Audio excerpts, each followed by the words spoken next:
Afternoon, everyone. Welcome to Redmen TV. It is the Watchalong Nottingham Forest versus Liverpool. Kicks off at 2 p.m. Liverpool team news will be out very, very shortly. We're going to react to that. I'm Steve Hood, joined by Jamie Cranford and by Dan Clubb. And yeah, big game for the Reds. More opportunities presented themselves yesterday with more of the top 5 rivals dropping points.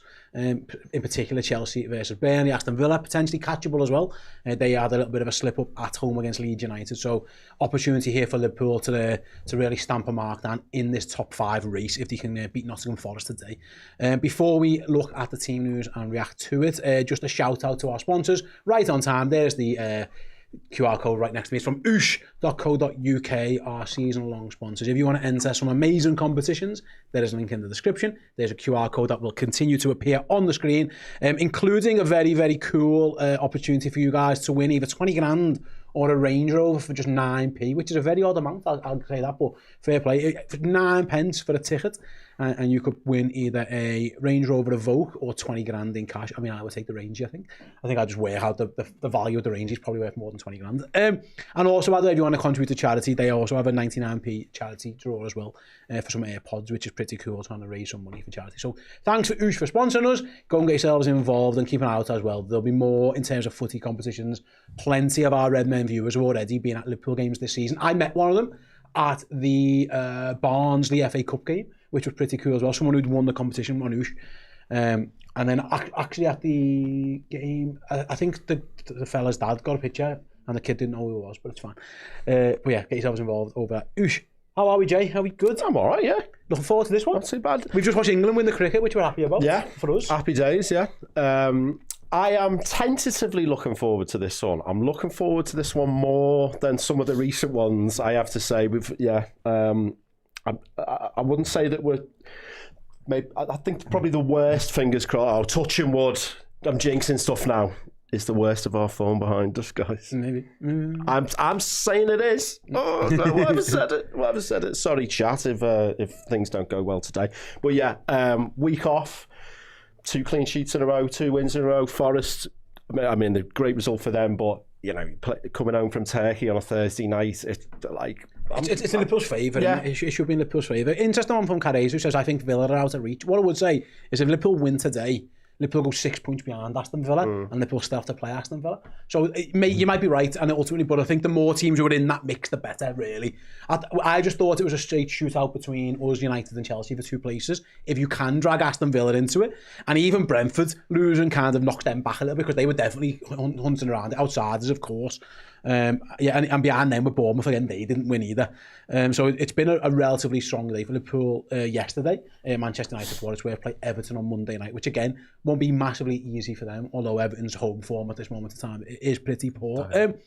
We did the build-up show, Dan, me and you, and we spoke about it, what Jamie just touched upon there. You know, Pereira's first game in charge, Turkey on a Thursday, and then Liverpool at home on a Sunday. It's usually us doing those kind of mad trips where, you know, the quote-unquote lower down the league team have a full week to prepare for you and you're flying all over Europe. It's actually been flip reverse. Liverpool have had, you know, they played Saturday night into Sunday afternoon. That's a massive gap for them. The only thing you'd have to want to guard against is any rustiness. But yeah, Nottingham Forest, flying home from Turkey Friday, one day, and then all of a sudden you're facing Liverpool isn't ideal for them. No, far from it, no. But then if you look at what they were able to do in midweek, albeit on the face of it, a bit battered with fire, going to Istanbul to face a very, very strong Fenerbahce side who were doing very, very well in the Turkish Super League, you think, okay, that's a little bit daunting. Then you've got to follow that up with Liverpool coming to your place. Like, all of a sudden, they could have found themselves on the back of a couple of hide-ins and maybe wondering if they made the right decision going for Vitor Pereira. But at the halfway stage in those 2 games back-to-back, they've obviously had a massive, massive win and the confidence will be high and they'll be buzzing coming into this one. The fans will be lifted as well. So, yeah, it is tricky in terms of the travel, in terms of, obviously, the workload, but in terms of psychologically, like, we haven't played for a week. Yes, we're on a decent little run. We've shown signs, shown glimpses of our true colours, I think, in recent weeks. But I think the fact that Forest did play midweek and the fact that they were so comprehensive in their victory actually makes it harder. Yeah, absolutely. It's interesting as well, Jay, because on that, I don't know if Pereira, he's brand new into the game, into Forest. He gets that game in midweek, of course, which again is good for them. Really good win. We are facing a new manager bounce. Liverpool won't have too much on them. They'll have seen 1 game on Thursday and they'll have had to do all their analysis Friday, which is tight. You know, Liverpool, ideally, you'd want your work done before that. You know, if it was a week off preparing for a Sean Dyche Nottingham Forest, it'd have been a lot easier than maybe perhaps preparing for this one. But, they know this manager. They played against them before, and he's actually caused Liverpool problems. Wolves under Pereira caused us a few issues. But you're not getting the new manager bounce because he has at least had a game. I don't know who the advantage is for, really. Maybe us, you would think. Yeah, I mean, in terms of analysing the Fenerbahce game, you know, we're only 2 games in, including today, into the Pereira reign. So does he have a Liverpool plan? Is he going to go in with the same team that played Fenerbahce? Is he going to go in with the same formation? There isn't really anywhere near enough of a sample size there to predict what's going to happen. I was thinking the other way around. He's had one day to plan for Liverpool. Yeah. So how do you do that? Are you better just going, whatever you did in Fenerbahce, going, can we do that? Now, going away, playing your away form in Turkey is different to competing against Liverpool. So, yeah, I think maybe there's an element there where that could be a favour for us, even though we don't really know what we're going to come up against. The fact that they've had no time. I go back to usually when Forest beat us 3-0, for example, at Anfield, it was just after the international break and they had 2 weeks or something to have a real good Liverpool game plan. Yeah. And they figured us out. Liverpool started that game well, didn't score. They conceded off a set piece, we fell to shit. And they Sean Dyche actually won it a few times this season. He really did the job on someone. He did the job on Liverpool. Pereira hasn't had that opportunity to do that. He'd have walked into the job, straight into Turkey, and then all of a sudden he's facing us. So we'll wait and see. The Liverpool team news is out, by the way. I'll bring it to you. Unless Dan's, have you got your board sorted, Dan? Are you happy with what you've got going then? Yeah, I'll hand over to Dan. Mic fixed for those asking in the chat. All good to go. We'll be able to hear you better this time, Dan. So go on, bring us the Liverpool team. Yeah, apologies for technical difficulties a moment ago. I don't quite know what it sounded like, but I imagine terrible, so I can only apologise. Right, I think we have a starting 11 of Alisson Becker, Dom Szoboszlai, Ibou Konate, Virgil van Dijk, Milos Kerkez, and midfield 3 of Alexis McAllister, Van Gravenberch, Florian Wirtz. In my opinion, discussion point around that. Front 3 of Cody Gakpo, Hugo Ekitike, and Mohamed Salah, which leaves us a bench of Georgie Mamardashvili, Andy Robertson, Calvin Ramsey, Joe Gomez, Trey Leone, the informed Kieran Morrison, Curtis Jones, Rio Ngamoa, and Federico Chiesa. Absolutely. The standout one there, Dan, I'll come back to, is obviously the managers decided to stick with Szoboszlai right back. Me and you had this conversation in I say stick with him, he's moving back there rather than Curtis Jones in the last home game. Curtis goes to the bench. We were speaking about whether it was going to be Gomez or Szoboszlai right back on the build-up show. I think ultimately we landed on probably you'd go Gomez to keep Szoboszlai in midfield, but then we also suggested actually if he wants McAllister and Szoboszlai on the pitch and Wirtz on the pitch and Gravenberch on the pitch, this is really the only way you can go about doing it without dropping Mohamed Salah, which he wasn't going to do. So yeah, what are your thoughts on Szobo right back? Yeah, listen, it's an interesting one. There's definitely enough of a sample size now to suggest that any game of football suits Dominic Szoboszlai playing in more or less any position. So I'm not necessarily dead against it. I definitely think there was some merit in putting out and out right back in Joe Gomez there. And also I think the thing with him is whilst you need him to cover your centre backs as well, but also whilst he's fit, is there something in playing him and sort of using him while we can, I guess, because we know Joe Gomez unfortunately does have far too many fitness issues. But listen, Dom Szoboszlai has been so superb this season that he has to be in the team and he has to be on the pitch somewhere. He offers a little bit of flexibility in terms of, as you mentioned, you get 4 midfielders on the pitch once again. It suggests that we are going to try and take the game too. It's quite an attacking choice, I think, from Arne Slot as well, because Joe Gomez is fundamentally a defender who will defend first. Then he offers a little bit in the final third. Dom Szoboszlai is far more than that. He'll wander into midfield. He'll do a lot of work in the final third. So I do think it's quite a front-footed choice from Arne Slot as well. So yeah, I personally would have been in favour and I would like to see a little bit of Joe Gomez today, but I'm not at all shocked that the revolving door that is right back has got another different face in it this week. The only one thing I suggested maybe, Jay, is if he wanted to, he could have left Gakpo out and played Wirtz over there if he wanted to Gomez at right back. What I suggest to me actually is that he's going for this. This isn't one where you're worrying too much about the opposition. You know, a school of thought, if you're going away to Forest, maybe you're playing more defensive right back and you try and keep it tight and you worry about it. This feels more of a front-footed move. It's like, I'm not that bothered about this. I'm going to go to Szoboszlai. It's a much more attacking option than Joe Gomez would be. It would be rather it keeps Wirtz in the middle of the pitch. It keeps Gakpo on the pitch rather than Gomez. Like I say, it feels like Arne Slot after that reconsolidation period where the absolute necessity was to stop getting beat. And Liverpool almost draw themselves into a few wins and a few draws, like I mentioned. This is more Arne Slot being on the front foot, and that's a much more proactive decision than putting Gomez in at right back to put Szoboszlai there. Yeah, and at the end of the day, they are where they are in the league for a reason. And I kind of feel like Arne probably thinks that we owe them one, because it's 2 defeats and a draw, isn't it, under Arne against Forest. It's not the Forest side that were riding high last year, who were, you know, threatening the Champions League places for a long time. You know, there'd been nothing like that. They've had managerial chaos this year. So, yeah, why not go on the front foot? I mean, I would have said that would definitely have been the team. I would maybe have gone Gomez, because I think we all want Szoboszlai in the midfield, but we don't know what his fitness levels are like. I mean, he looks, you know, he's looked very comfortable since he's come back from that injury that he got against Bournemouth.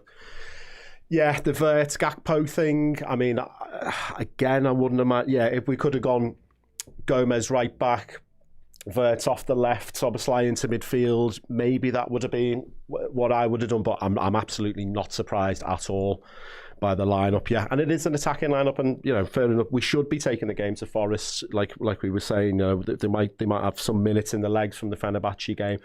They're not used to, Liverpool are used, I mean, we've been doing it, you know, with 1 or 2 seasons accepted every year that I've been a Liverpool fan. We've had that European slog, sometimes Europa League of Thursday, Sunday. Forest, I know they play 2 games in a week in the Championship, but they haven't had European football to worry about for, you know, getting on for 40 years, have they? So maybe it's a rhythm that they're not familiar with. But yeah, I'm happy to see an attacking lineup. I hope we can start taking the game to them early, because I don't want a repeat of the Dyche game from earlier in the season, where it was fairly passive and then they stung us with their one set piece, and then, you know, anyway, we won't go into that one because I'm just having PTSD. Shout out before we move on, by the way, shout out to Mav, who says happy birthday to his lad Kieran. Hello Mav and hello Kieran, happy birthday pal. Regular viewers, regular subscribers, thought I'd give you a shout out there, pal. Let's bring in the Nottingham Forest team then. Again, actually quite an attacking team from Pereira, it's worth mentioning. So they've got Ortega in goal, a back 4 of Williams, Murillo, Milenkovic, and then Ollie Aina. Midfield 2 then, you would guess really, of Sangare and Anderson, and then the 3 of Hudson-Odoi, Gibbs, White, and Hutchinson behind Jesus up front. So it's a pretty actually attack-minded Nottingham Forest as well. They've got 2 full-backs who like to attack. They've got 3 behind the 1. You know, you're not going to get much really in terms of going the other way from Odoi, Hutchinson, Gibbs, White and Jesus. They're all there to score goals.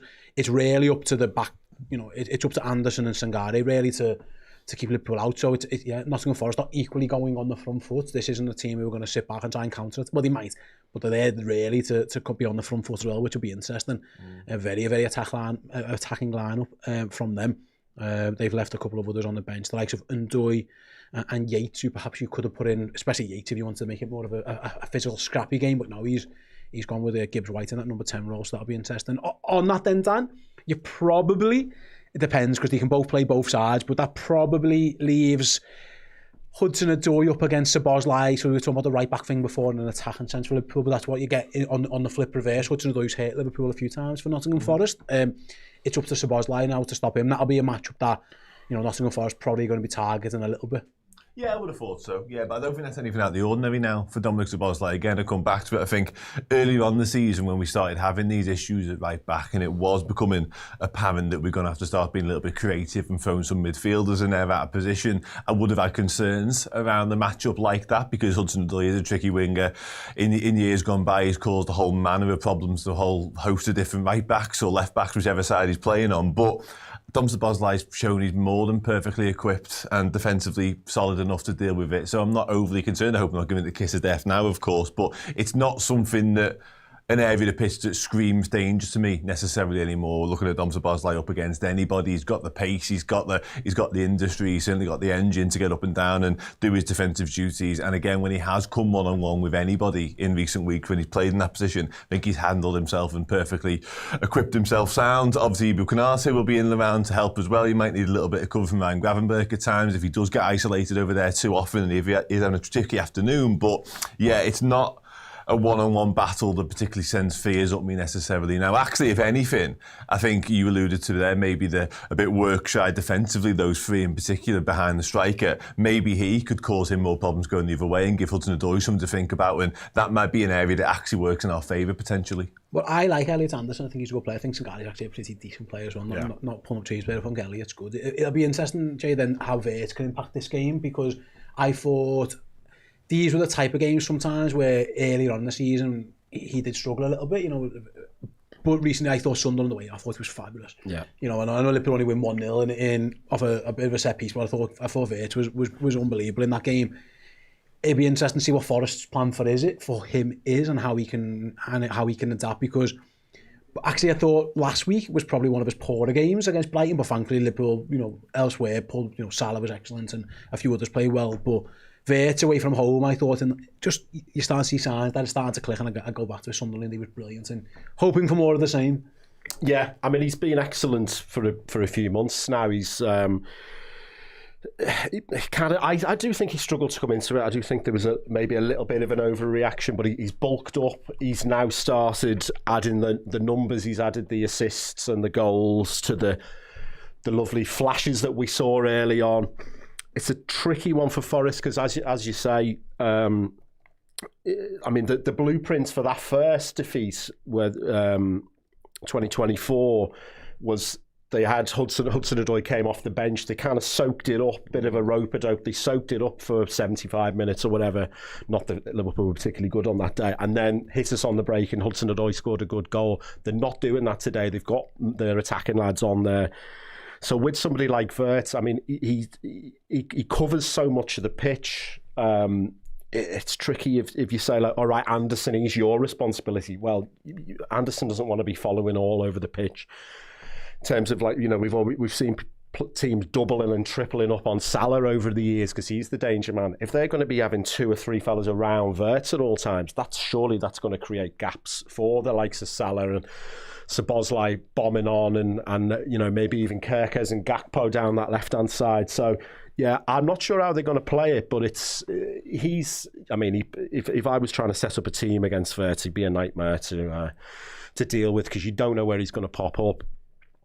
He plays those lovely little 1-2s, and you can plan for him all you like, but he'll just jink past 2 or 3 players, and then your plan's undone. So yeah, I mean, good luck to Forest as far as I could say. Vert, for its worth, wasn't. I think he was injured in that 3-0 game. Liverpool have got a couple of changes since then. But Isak started that one, Curtis Jones started that one.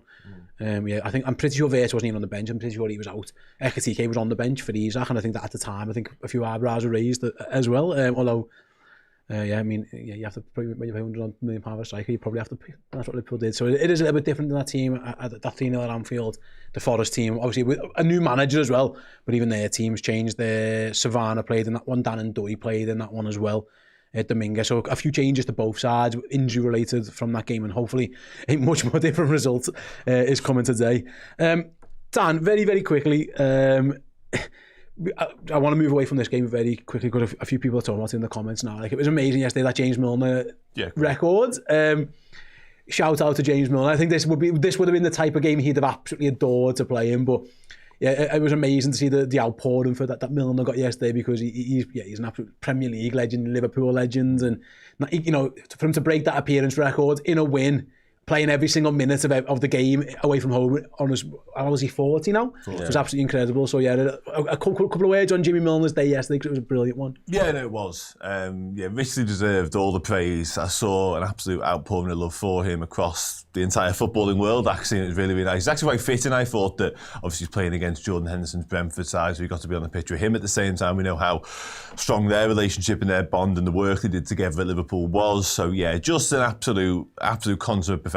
Like, to still be doing what he's doing in the Premier League at that age is testament to him, the man, testament to how he's looked after himself, testament to the way he's trained, everything about it. Testament to his footballing career as well, because so Andy Robertson's tribute to him, and rightfully a lot of people, myself included, will speak about his mindset and his mentality and just the sacrifices he's made to stay in and around elite level football for so long. But you kind of forget about the football side of it as well, just how good a footballer he was. To play for the football clubs and to achieve what he's done, you've got to be pretty good at actually playing the game too. So So absolutely unbelievable achievement for James Milner. Absolutely loved the fact that post-game, when he went to social media himself, and there's this absolute mass, as I say, outpouring, everybody loving, James Milner loving on social media. James Milner just put, nice to get the 3 points, basically, like hashtag Seagulls. Very, very on brand for Jimmy Milner, that. Just all laser focused, job done, very professional, but yeah, unbelievable footballer, unbelievable career, and a credit to himself, his family, etc. Fair play. It was unbelievable. Yeah, Naldo says I was about doing this as well. His post-match interview was hilarious. He just didn't want to talk about it.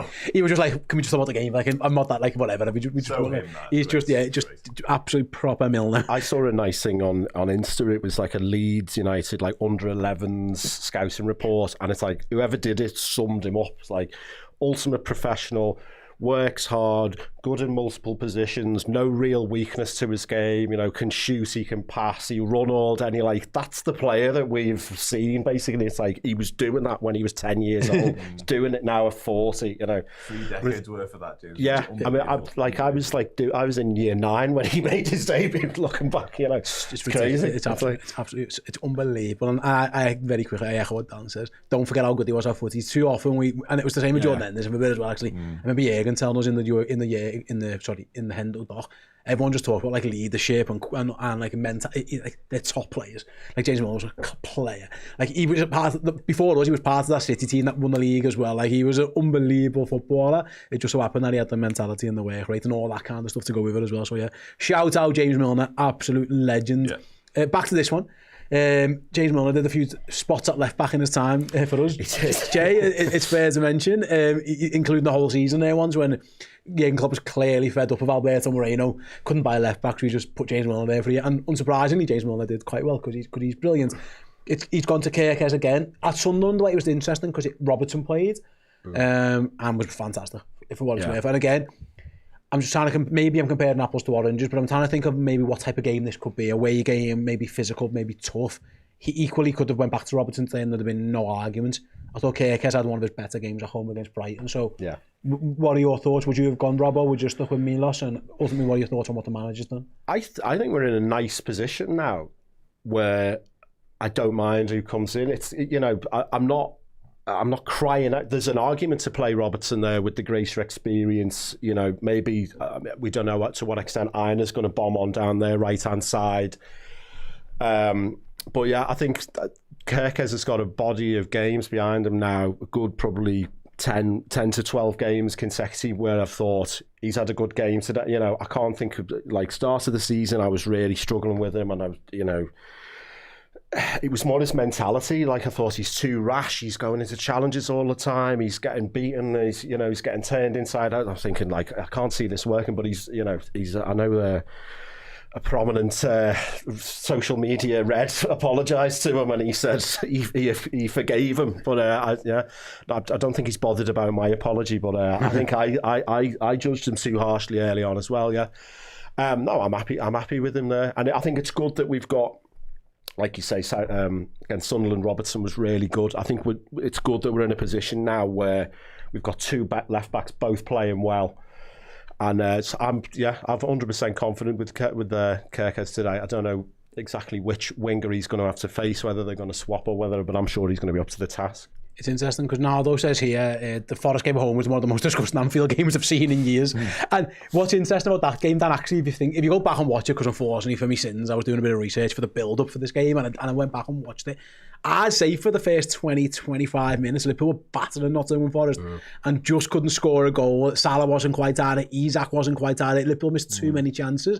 Got hit by the corner where it was a shambles, and then Liverpool felt a bit... That version of Liverpool, like I say, they were trying to find their feet in attack. This version of Liverpool has found their goal scoring form again, 3s and 4s in recent games. Even when they lost against Bournemouth, for example, they still scored a couple of goals. That could be the difference here, and in particular Hugo Ekitike's form. Because if you create those chances, someone's got to put them away. And we've seen in recent weeks, actually, Liverpool started taking the chances, both Salah, Ekitike in particular. So I'm guessing that's where Arne Slot's hanging his hat on a little bit there. If we do the same things again, at this point, surely someone will put it in the back of the net. Yeah, that would be the hoping. I mean, that would be what Liverpool are definitely going out with the mindset and the ability to do. And I think that actually lends itself to a couple of the team selections he's made as well. We mentioned, obviously, the attacking choice of Domsa Bosley. I think Cordova Robertson is a slightly more attack-minded decision as well. And Arne Slot will definitely be hoping we can be a bit more ruthless and put chances away. And that defeat you mentioned, obviously, the reverse fixture of today, was very on brand and very sort of Liverpool of the moment, where we were actually okay a little bit passive maybe, everything a little bit slow and ponderous at times, I think, but generally in control of matters. And then we get hit by something, and often it was a set piece, of course, and we were so fragile at the time, it felt like the whole world just came crumbling down any time we faced any sort of adversity. We've kind of come through the other side of that now, and we've been through that unbeaten run, which, you know, the merits of which we can discuss. It wasn't particularly flashy, it wasn't particularly attractive, but it was what it was. And now we are starting to see signs of actual Liverpool coming into play. There's been a couple of goals recently that are recognisable, and you think that's actually a nice passage of football. Obviously, Florian Wirtz has been the heart and soul of most of those sort of things from an attacking point of view. But yeah, I think if we can take little bits from that game and some of the learnings from it and produce that today, actually look at the Sunderland performance more as the blueprint for today. But even then, I think you can add some more ruthlessness on top of that, because we could have been out of sight. That game, realistically, we shouldn't have been worried going into the final 10 minutes, because we had enough chances, clear-cut ones as well, to be 2, possibly even 3-0 up. But in terms of the way you navigate the atmospheres, in terms of the way you approach a game of football like this against a team full of physicality, full of intensity, full of bite, actually earning the right to play and then showing your quality is perfect. So I think little bits from Forest first time around, i.e. don't crumble when things don't go your way, and then a little bit from the more recent games like Sunderland should stand us in good stead. But ultimately, be more ruthless, because we've got quality on the pitch. We can blow teams away, even in games like this.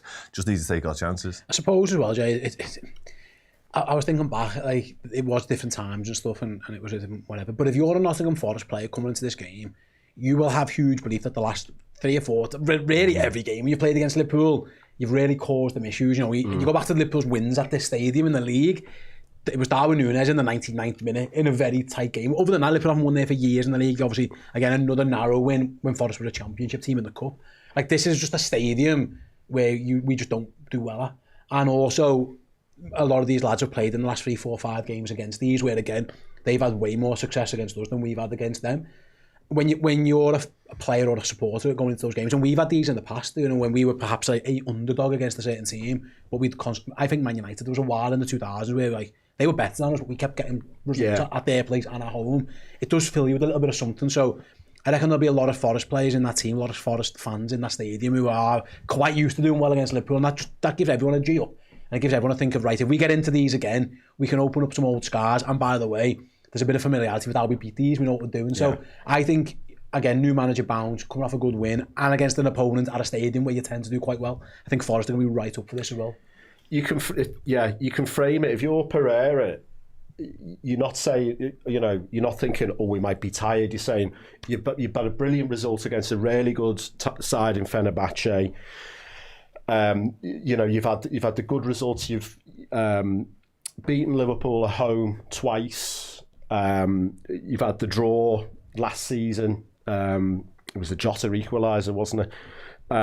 So there's, you know, the historic nature of the fixture, the old rivalry, you know, I mean, because I remember like being in the school changing room, so second school reference, and we used to sing when we were getting ready for footy, we ain't Nottingham for, and it's like, but we didn't play them for the best part of 25 years because we weren't in the same league, but they're the first name on that song, you know, so it's a historic rivalry. Their fans are going to be well up for it. They want to give us a bloody nose, all of that sort of thing. But then by the same token, you can, if you want to try and frame it the other way, like you were just discussing there, that 3-0, Liverpool were on top for the first 20 minutes. You think if Salah's shooting boots are on, even the 1-0, the one that Slot was obsessed with, the 1-0 where Hudson-Odoi scored, Sells, there was one where it like nearly creeps over the line from what I remember. I had food poisoning in Bali on that day. That sounds horrendous. It was, you know, my plan was like, we're going to have like a beachside thing, you know, a couple of cocktails down, go and watch the Liverpool game in the night, you know, Go on. Phone, I won't phone in the bathroom, Jobby, watching. I won't say what the alternative was, but it wasn't pretty. Yeah. Phone in the bathroom. It wasn't pretty for me or the Reds on the day. Yeah, but even that day, it's like, I remember Sells, he nearly throws one in, and you think, if that goal goes in, then, you know, so we could, and that 1-1 last year at the City kind of thing, if that goes on another 5 minutes, I think we win the game, because we were well on top at the end. So, like, if you're Liverpool, you want to frame it like that, and you also want to say, let's beat these. Like, you deserve, you know, like, these deserve a beating from us, because they're worse than us. You know, let's kind of extend our superiority over them. Yeah, absolutely. So, fingers crossed Liverpool can get back to winning ways. They've conquered a few demons this season. I mean, they've opened up new runs as well, absolutely, but they've absolutely conquered a few of them. So, fingers crossed they can do that here. The Gakpo one's interesting, Dan, because I'm looking at the comments in the live chat, and some people are a bit disappointed Cody's in the team. Maybe would have seen Rio. I don't quite know.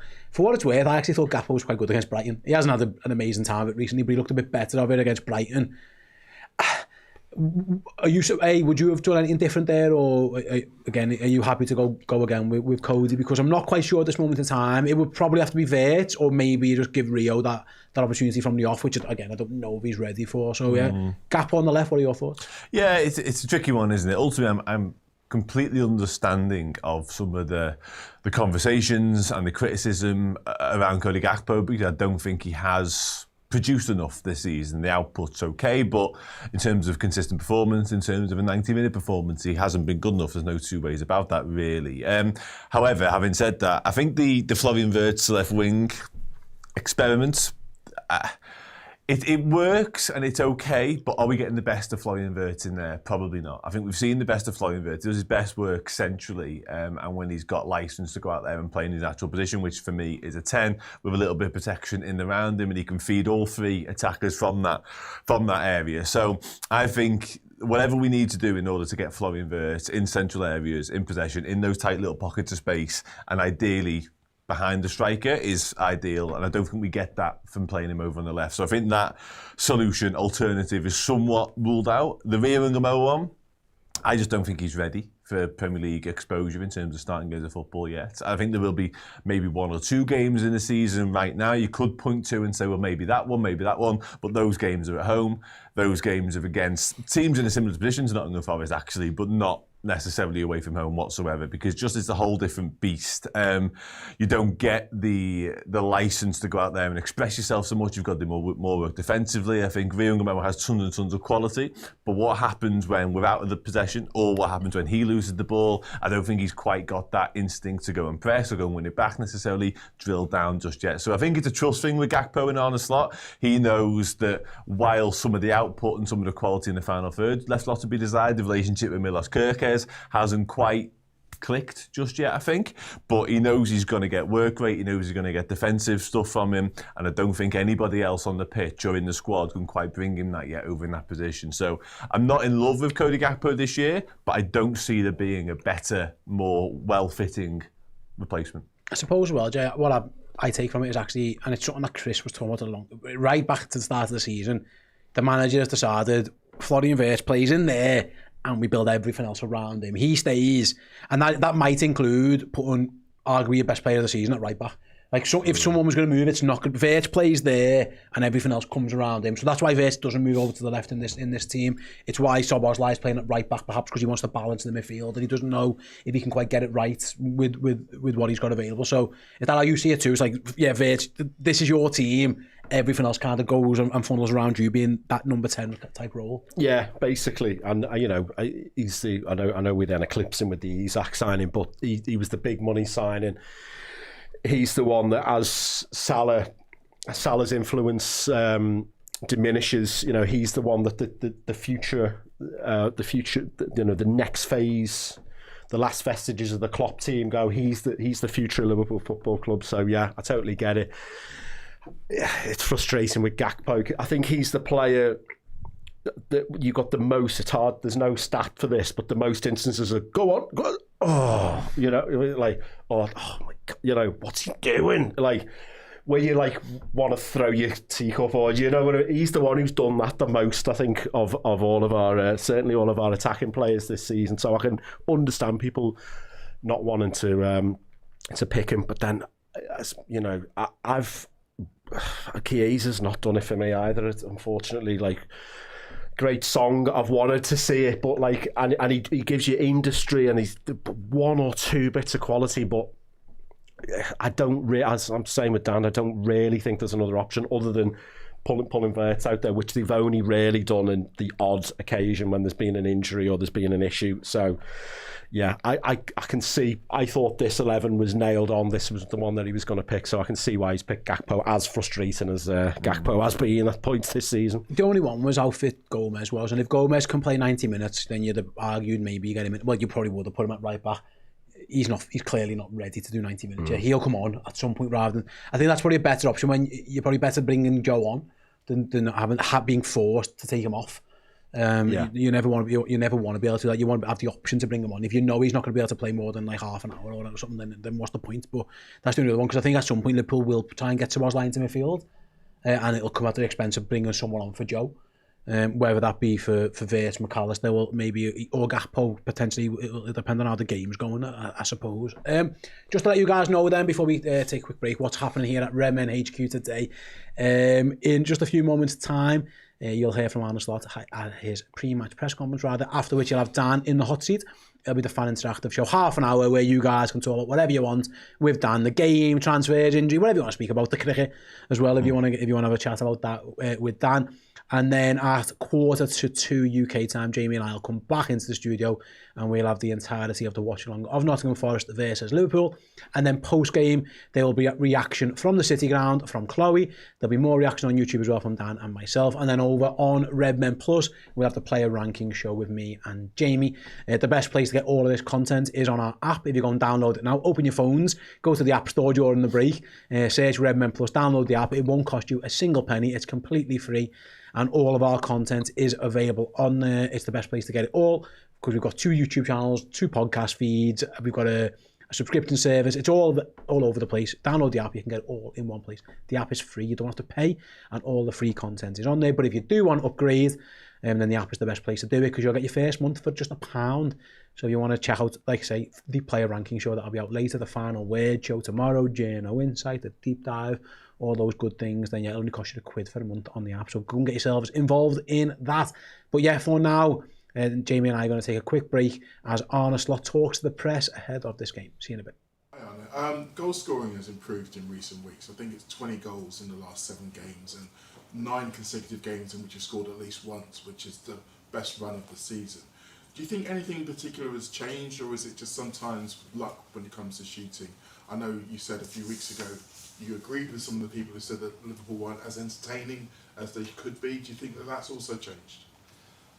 I didn't agree with you if you put it that way, but the teams we faced weren't as entertaining as the teams we've recently maybe faced. So it will never be about us if a game is entertaining, yes or no. That is at least my take. We always try to press, we always try to bring the ball out from the back, we always want to entertain. That doesn't always, we don't always succeed in that. And if we don't, sometimes it's about us, because we just don't execute things well enough. But it's mainly because the teams we are facing don't want an entertaining game, which is completely fair. I'm not debating that or arguing that. I would probably do the same if I have to play Liverpool. But I think also there, which is a boring answer again, things go back to normal. So for such a large part of the season where we've lost games or drew games, we did not deserve at all to draw or lose that game. The amount of times that we've created so many chances, more than enough to score 1, 2 or 3 goals, has been a lot. And you could argue if we created so many chances against Brighton, but we scored 3. And sometimes that happens in a season as well, where it also happens that you create a lot and you don't score. So, but that last thing happened a bit too much with us. Things went a bit more back to normal, I think, recently. And you can see that now in the results as well.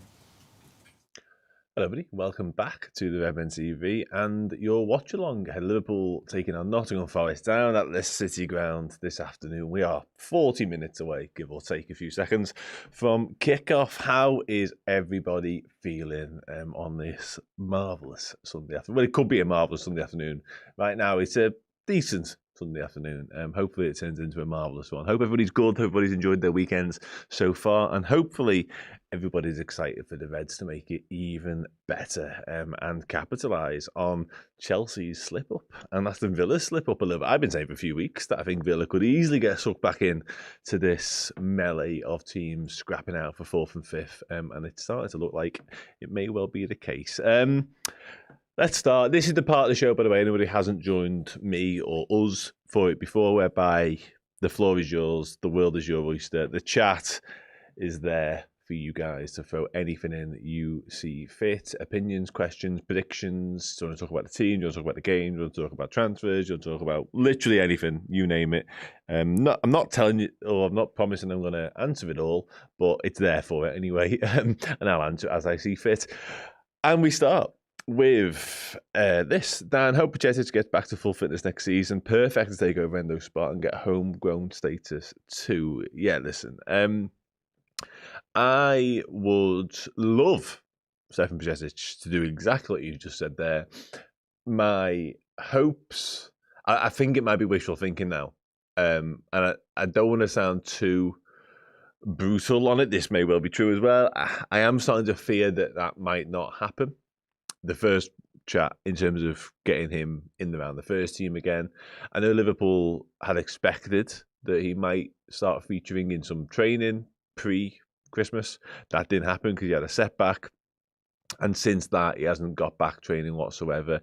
I mentioned it to the manager last week, the Under-21's manager, and he couldn't really give me an update on where he's at, whereas he did give me a really positive Jadon Dan's update. So that was a little mini red flag as well, to be honest. I will keep hoping and asking the question, and yeah, just really, really praying that Stefan Pochettino can return. Not from a Liverpool point of view, yes, and it'd be great to see him. And as you say that, I think he does have the skill set and he has the profile that could do a job in that role that you're talking about, being sort of the understudy to Gravenberch, McAllister, etc. I think he certainly had that in abundance when he was developing and when he burst onto the scene. It's been so long now though that I don't know where he's at football-wise. So I'm kind of just at the point where I just think I just want him to play football for his own sake again. Doesn't necessarily need to be in Liverpool shirt. Just get fit, stay fit, and go and play footy somewhere, ultimately. If that's for Liverpool, great. If not, all the best, mate, is kind of where I'm at. But yeah, I do think he may get sold. I don't know his contract situation off the top of my head. I'll check that while I'm talking.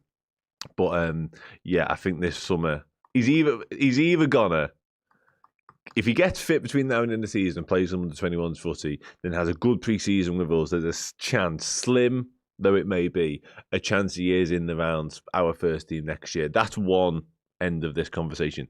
There's a middle ground where he does a little bit of what I just said, but he's not ready and Liverpool loan him out for a season. Or there's the third option where he gets somewhat fit, Liverpool look at him, he isn't going to be part of our plans, and we move him on permanently in the summer. I kind of think they're the three outcomes here. He's contracted until 2027, so he's got a year left on his deal come this summer. Are Liverpool likely to give him an extension as things stand? No, highly unlikely. So this summer really is a bit of a tipping point, really, in terms of Pochettino and what happens next in his career. Liverpool probably needs to make some sort of decision on him. And listen, they may well just allow he's not going to be amongst Liverpool's highest earners. They're not going to get tons and tons of money in for him either, so they might just let his contract drift. They might let him get fit on Liverpool's watch next year and continue to do his rehab and his training and all that sort of stuff. We've seen him do that in the past with players in a similar sort of mould. But yeah, I thought he was excellent when he first arrived at Liverpool's first team under Jurgen Klopp, of course, and just a shame what's happened to him in terms of injuries, really stunting his development. But yeah, let's wait and see what happens. He's far for Las Palmas, wasn't it? But yeah. Hi Dan, how's things? I'm good, thanks mate. Hope the same applies. Jadon Dan, I just mentioned Jadon. I was told last weekend now it was, that he was doing really, really well, getting stronger every day, doing more running every day, and they were hopeful of maybe getting him back in terms of team involvement at some point. Likely to be under-21s, I would imagine, before the end of the season. I think the under-21s have now got 4 games left of their normal campaign. Then it goes into like a playoff, so there's a decent enough amount of football to get him back out on the pitch, I would say. but he was waiting on an update. We're going to get an update on Tuesday this week, just gone. But he didn't then travel with the under-21s. He didn't play at all down at Forest on Friday night, actually. But and next time I will find out. Not many can. No, they don't. It is a very small. Liverpool have had a decent track record of getting lads through. I suppose lots of them have featured for Liverpool's first team in like the past 5, 6, 7 years. How many of them have stayed there will be a different conversation. But I think the two we've just spoken about, i.e. Stefan Pajetic and Jane Dans, are two that you could probably say would have stuck around Liverpool's first team plans had it not been for injuries. They've really, really stunted both of them. Jane Dans hasn't played all year long, more or less.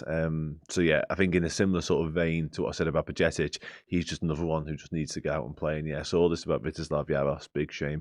And with McConnell, no, it's been really close. Sorry, and James McConnell's been really quiet on him since he got back from Ajax. Obviously, he had his loan terminated, came back with a problem, and has yet to be involved in anything as far as I've seen with James. But I will try and find out the answer to that for you and report back as and when I'm next sat in this chair. And Kieran, yeah, listen, I mentioned it, flippantly earlier on when I did the team news, but Kieran Morrison is absolutely, in terms of confidence levels, if you're somebody on the bench now, listen, Cages probably takes precedent, and we've seen what Ngumoa can do as well from attacking sense.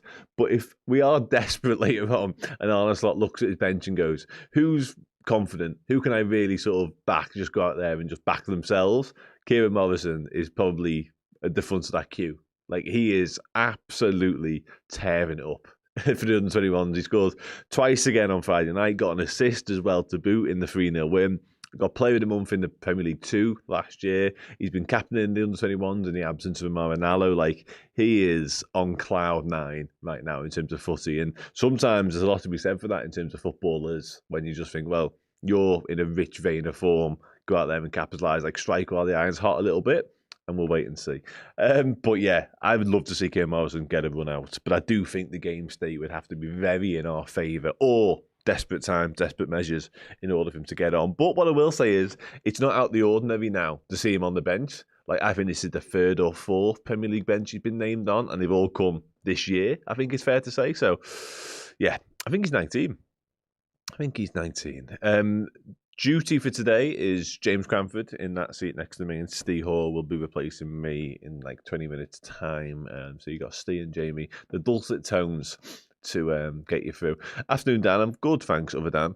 Am I concerned that it now looks that, yeah, a lot of people have raised that concern. I think a lot of it's been around Josh Abbey, the young 15-year-old who's been also tearing it up at under 18 level recently. And I get that, because in Liverpool, I think actually not so much in terms of what we've got in-house right now. I think in-house you can handle that, and you can have conversations around it, and you can be clever with it. You can almost drip feed them into training sessions, which Liverpool have done a lot of as well. You can get them on the bench like we're doing with Kieran Morrison here, just to, I don't want to say keep them sweet, but you know where I'm coming from.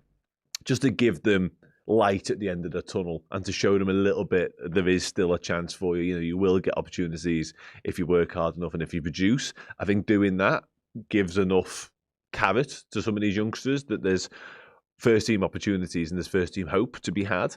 What I will say is, I think Slot's underuse, if you want to frame it like that. I know he's pushed back on that recently as well. And I think actually the fact we haven't really been our true selves this year has meant that we haven't been in strong enough positions often enough to turn to young lads and the unproven side of that. And Arne Slot's been scrambling for his job and scrambling for a little bit of form as well. And you don't turn to kids in those circumstances very often. But with going out and getting academy prospects, which Liverpool have done really, really smartly in recent years, 2 of them on the bench right now have been taken from other Premier League clubs, or were Premier League clubs at the time. Trainee only came from Leicester. Ngumoa came from Chelsea, of course, quite a high-profile one, the latter one. We got Marinallo from West Ham. Like, we've had a really good time of it in terms of, signing these youngsters. I'm going to use a different word, but let's go with signing.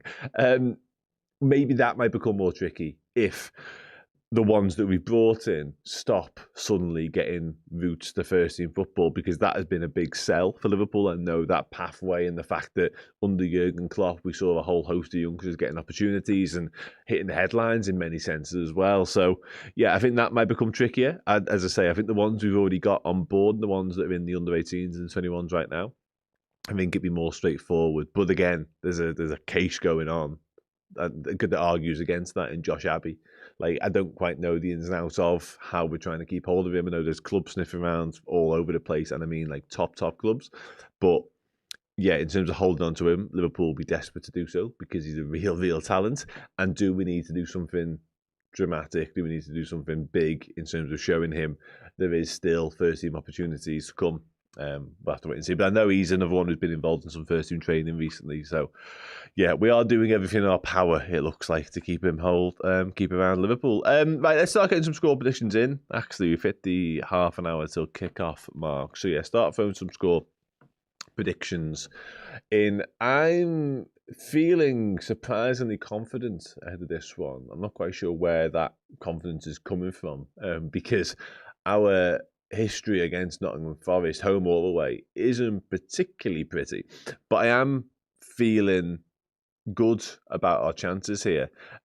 Danny Hudson music, it's a good try, but I won't be going anywhere near that comment. I think I've said this before in this section of this show, that I'm all for attempts of that. But hopefully I don't want to speak too soon and speak it into existence. But I don't think I've ever been done by one of them. I know Chris has, quite infamously. You've got to be really on it, and really. I've got to be opposite of on it. I've got to be like half asleep, I think, to get one of them past me. Good try then. 2-0, says Dean Mullins. Douglas is going for 2. Do you both mean 2-0 Liverpool? I assume you do. I'd like to think you do anyway. Momentum is key, and a nice little key and a padlock there. Just win from Comey. 4-0, Salah hat-trick. And listen, I'm all in on your confidence, but I think Liverpool, I think we can win this game.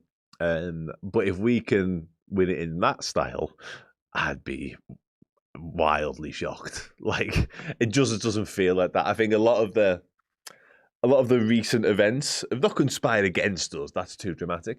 But the fact that Forest now do have a new manager, we know there's a real ill feeling in the fan base towards between us and them, and it's obviously a historic rivalry. And I think when we go there, especially, I've been there. I was at the Darwin Núñez game.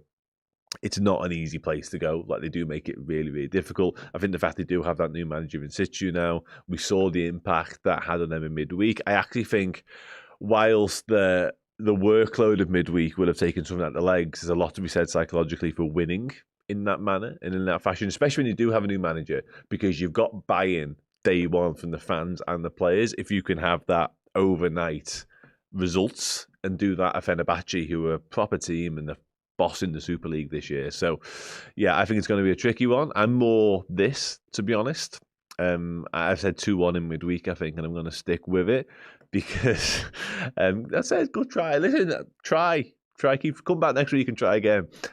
Just be a bit more creative with it, maybe. 4-2.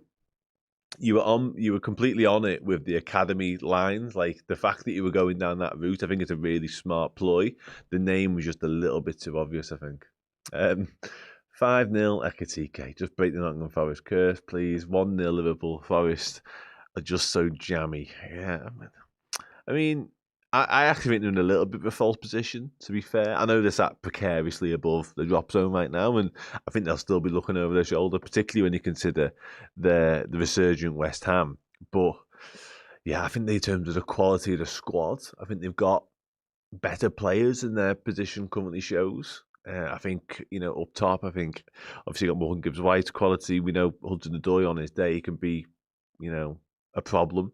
I think Amari Hutchinson's flattered us even a little bit. I think he was excellent midweek, actually, for Forest over in Istanbul. I think Sangare and Elliot Anderson. I know Elliot Anderson's getting a lot of attention, a lot of speculation, but I think Sangare alongside him has been a little bit unsung, actually. He goes through loads and loads of work. Those two as a double pivot are absolutely the engine room and are tricky. And we're going to have to work. We're going to have to match them two, I think, first and foremost, before maybe then we can flex our muscles and try and win the game. But yeah, it's going to be hard. Yeah, and I saw this as well, actually. In terms of feel good, in terms of how their fans are approaching the game, there's just 2 or 3 things that have happened in the past fortnight that make you go, oh, why us a little bit? Why are we the first ones to go to the City Ground when they look like they've actually got some momentum and a bit of positivity behind them, a bit of wind in the sails? Ah, well. 2-1. with Maka and Vert. I want to win, but I think Liverpool. I want you to win, but I think Liverpool for. Who do you support? Sorry, Aidan. If you've said already, I've missed it. That is a little bit of me. That's a little bit of me. I like that. Stylistically, this match is a nightmare for us. It is, but listen, there are so many of these types of games now in the Premier League that you look at it and on paper you go, and again, they've got quality, absolutely got quality, but they've also got that physicality from back to front in many ways. I think Igor up top offers a little bit of that, but the centre halves, especially, and the two I mentioned in the heart of the midfield, they offer all of the things that were our Achilles heel for large part of the season, but then they do have the creative fulcrum and the creative hub of Gibbs-White, Hutchinson and Hudson-Odoi as well. But again, we've come to terms with the fact that the Premier League kind of is what it is now, and it is a little bit of a beast in terms of what the demands of going somewhere like this and winning a game. But when you look at the Sunderland performance, I think that was sign enough for me that we can go into these sorts of environments and get the better of our opposition. You can't do it at half pace. You can't do it at half measures. You have to be up for the fight first off, and then maybe you can actually play some football. So yeah, they are a problem, and I think this will be difficult for all the reasons I can just outline there. And I'm kind of with you. There's definitely concern around it, but there's just been enough hope this year in 2026, really, but especially the past 2-3 weeks, to think, okay, well, just do that again and just be as brave and be as sort of confident in your own abilities to go there, and we can win this game of football. But let's wait and see. Dangerous in putting the ball in the net, beating defenders and causing chaos in an opposition back line. Okay. They can also... Yeah, I don't know. Their starting 11, to me, doesn't scream, we want to sit back, look to soak up pressure. And the fact they're at home, will the fans let them only operate on the counter? Probably not. And I know, obviously, the pace out wide especially could easily be a counter-attack approach from them. I just think, given again what they were able to do in midweek, I think if I was Vitor Pereira, go again a little bit and be front-footed, be aggressive, don't sit back, play with full purpose, and it might make it more easy for us. It might make it a more suited game to what we want the game to be, i.e. a little bit more get the ball down and play, and they're going to be on the front foot and try and get at us, which leaves more spaces and more opportunities for us to do the same. But if you were a Forest fan, if you were a Forest player, you wouldn't want to then hear the manager say, well, actually, we know we were brilliant at midweek, and we know we've got loads of attacking quality, and we know we're fighting for our lives down the bottom of the Premier League, but this is Liverpool. Like, they've given us enough bloody noses when we've been playing well, let alone right now. So let's wait and see. 1-0, says Daniel. These Forest jokes are not stopping in the chat, by the way. I was here for the deforestation earlier on, but some of them now are... Yeah. The less said about a couple of them, the better, I think it's fair to say. We have to take our chances, though. And I've kind of said that a few times. I think Brighton was better for that, obviously. But I think there's been games, and Sunderland was one of them, actually, where we could have been out of sight by the time the game ended, the last 10 minutes. But because we weren't, and because we hadn't finished enough of our chances, all of a sudden you head into a final 10 minutes and the game's still hanging in the balance. This is one today where if Ekitike is on song, if Salah's on song, if Gakpo is on song, I think there will be enough opportunities there for us to put the game to bed and to get it wrapped up. But again, these sorts of games never seem to go. I can't remember one where you head into it and you think this is sort of fraught with danger, and then you're out of sight and you're done and dusted. You're 2-3-0 up by half an hour, half time. Doesn't feel like the way it's going to go. Doesn't feel like the script for today. Certainly the way Liverpool have gone through this season, does it? But again, it's a huge opportunity to capitalise on what happened yesterday and to put a little bit of pressure on Manchester United heading into their game tomorrow as well. Like, all of a sudden, 3 points today catapults my belief into us being not nailed on, but probably favourite, I'd say, for a top 4/5 finish. And again, I said it earlier on, I actually think there's a good and a relatively strong possibility Aston Villa get dragged into this mix. Because I just wonder, I think they'll keep ticking over domestically, but I think they'll drop more points. And I wonder, and I've wondered this for a while now, if at some point they maybe not prioritise, but they put a couple more eggs in the Europa League basket, because ultimately, this is who Emery were talking about. He owns the Europa League. Like, it's literally his trophy. I'm pretty sure he's got one at his house. Like, he will be desperate. And Villa are desperate for silverware. We saw what that meant to Crystal Palace last year, even though they're going through a bit of a crisis right now. But it's been ages since Villa won anything. So why would they not? And they've got a chance at Europa League footy, which gets them a route back into Europe and the elite level of Europe anyway. Yeah, they should be, for my money, they should at some point go all in on that. Forest should have signed... It went... Is it good?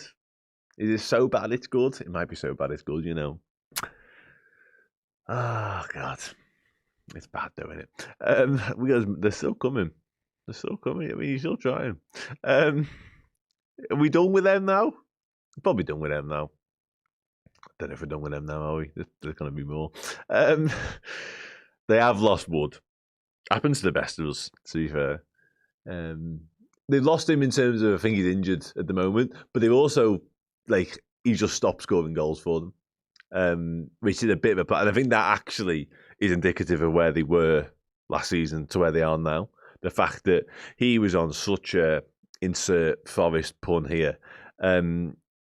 He was unstoppable, wasn't he? Like, literally unstoppable. Until it stopped, and now he can't score anymore, and now he's injured.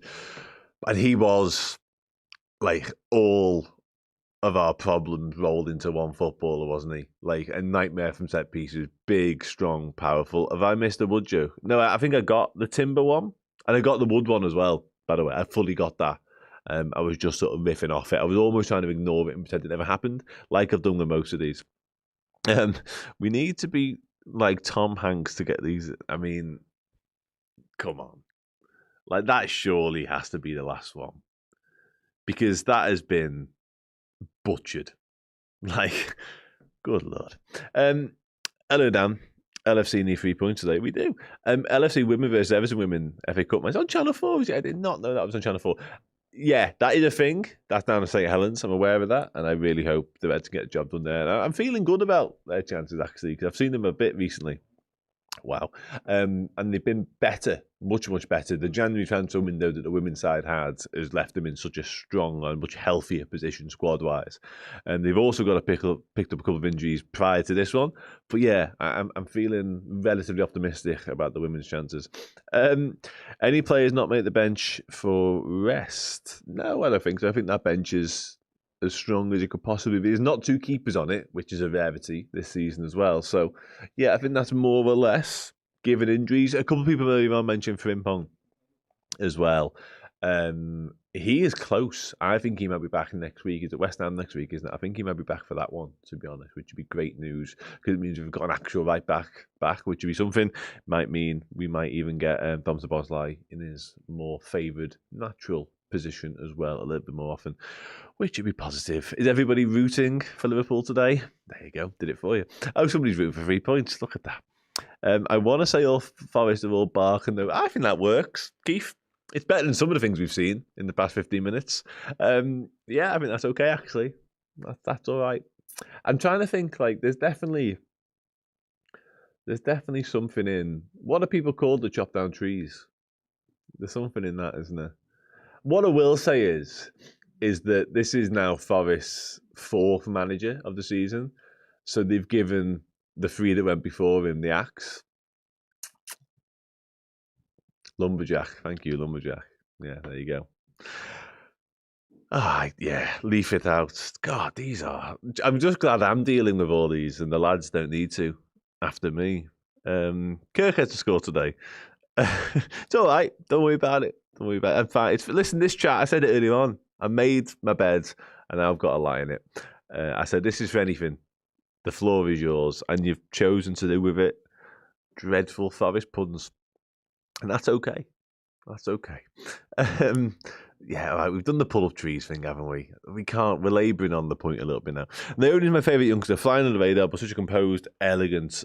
Oh, fucking hell, that was terrible. Oh, that was really bad. Shit. Didn't even see that. That's how bad it was. Wow. Scraping the barrel there. It's Trainioni. Yeah, Trainioni's a lovely little player. He's one actually. I think he played most of the game down at Forest, the under-21s on Friday night. So he's really been allowed to go and up his minutes in the under-21s with Rob Page, more so than anybody else. Like Calvin Ramsey's dropped down, Rian Gamoa's flirted in and out of it as well. But they've really, really hammered home the need and the desire to get more football into Trainioni. And I get that, ultimately. I absolutely understand that. Right. I could go fifth. Oh, that's rough. Right, I'm going to go because, that is true. That bit's true. Ignore another terrible tree-related pun. The last bit is true. So go and download the app if you haven't done already. Right, I'm going to go because I can't handle it anymore, to be honest. I think Liverpool will win for what it's worth. Nobody gives a shit. People are still trying to come up with anything semi-tree, leaf, branch, bark, forest related at this point. So you do that. And while you do that, I'm going to go and watch Liverpool try and win a game of football. Hopefully win a game of football. Do you know what it is like? Because obviously I can't see the woods for the trees. Get it. But I can't work out as I'm going what is like an actual comment that I need to address and what is a terrible tree pun. So yeah, you've broken me a little bit. Yeah, thanks, Clipboard Keith. I get it. I do get it. I'm saying 2-1.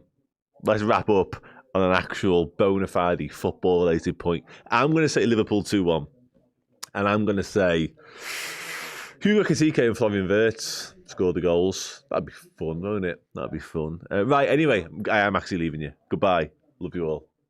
So yeah, Dan, every time Liverpool play Nottingham Forest, it seems like they have a different manager. That is going to be the case again. No Sean Dyche.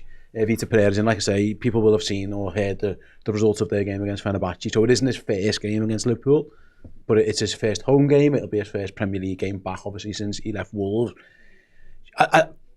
Does the fact that when you play Nottingham Forest, you're kind of used to this anyway. They change all the time. It's a manager who Liverpool have played against recently. And to be fair, he's made things difficult for Liverpool when they've played against them. But Liverpool and Arne aren't flying into this one blind, but they are not getting the Sean Dyche Forest. They are going to get something a bit different. And with like I say, one game's worth of sample size to choose from. Yeah, well, yeah, that absolutely, yeah. But as you referenced there, the fact that he's been in the Premier League very, very recently means that Liverpool will have at least that to look at and sort of meticulously study and work out what maybe we can expect. And obviously it'll be different because he's got different personnel in terms of his squad now. But again, I think a little bit of a combination between what he does tonight at time of recording against Fenerbahce combined with what he's done previously in his managerial career, I think will lend itself to what Liverpool do and how we approach it. But yeah, I think for us actually it's more about taking care of ourselves really, and obviously you'll have certain ways you want to sort of combat what the opposition are trying to do and maybe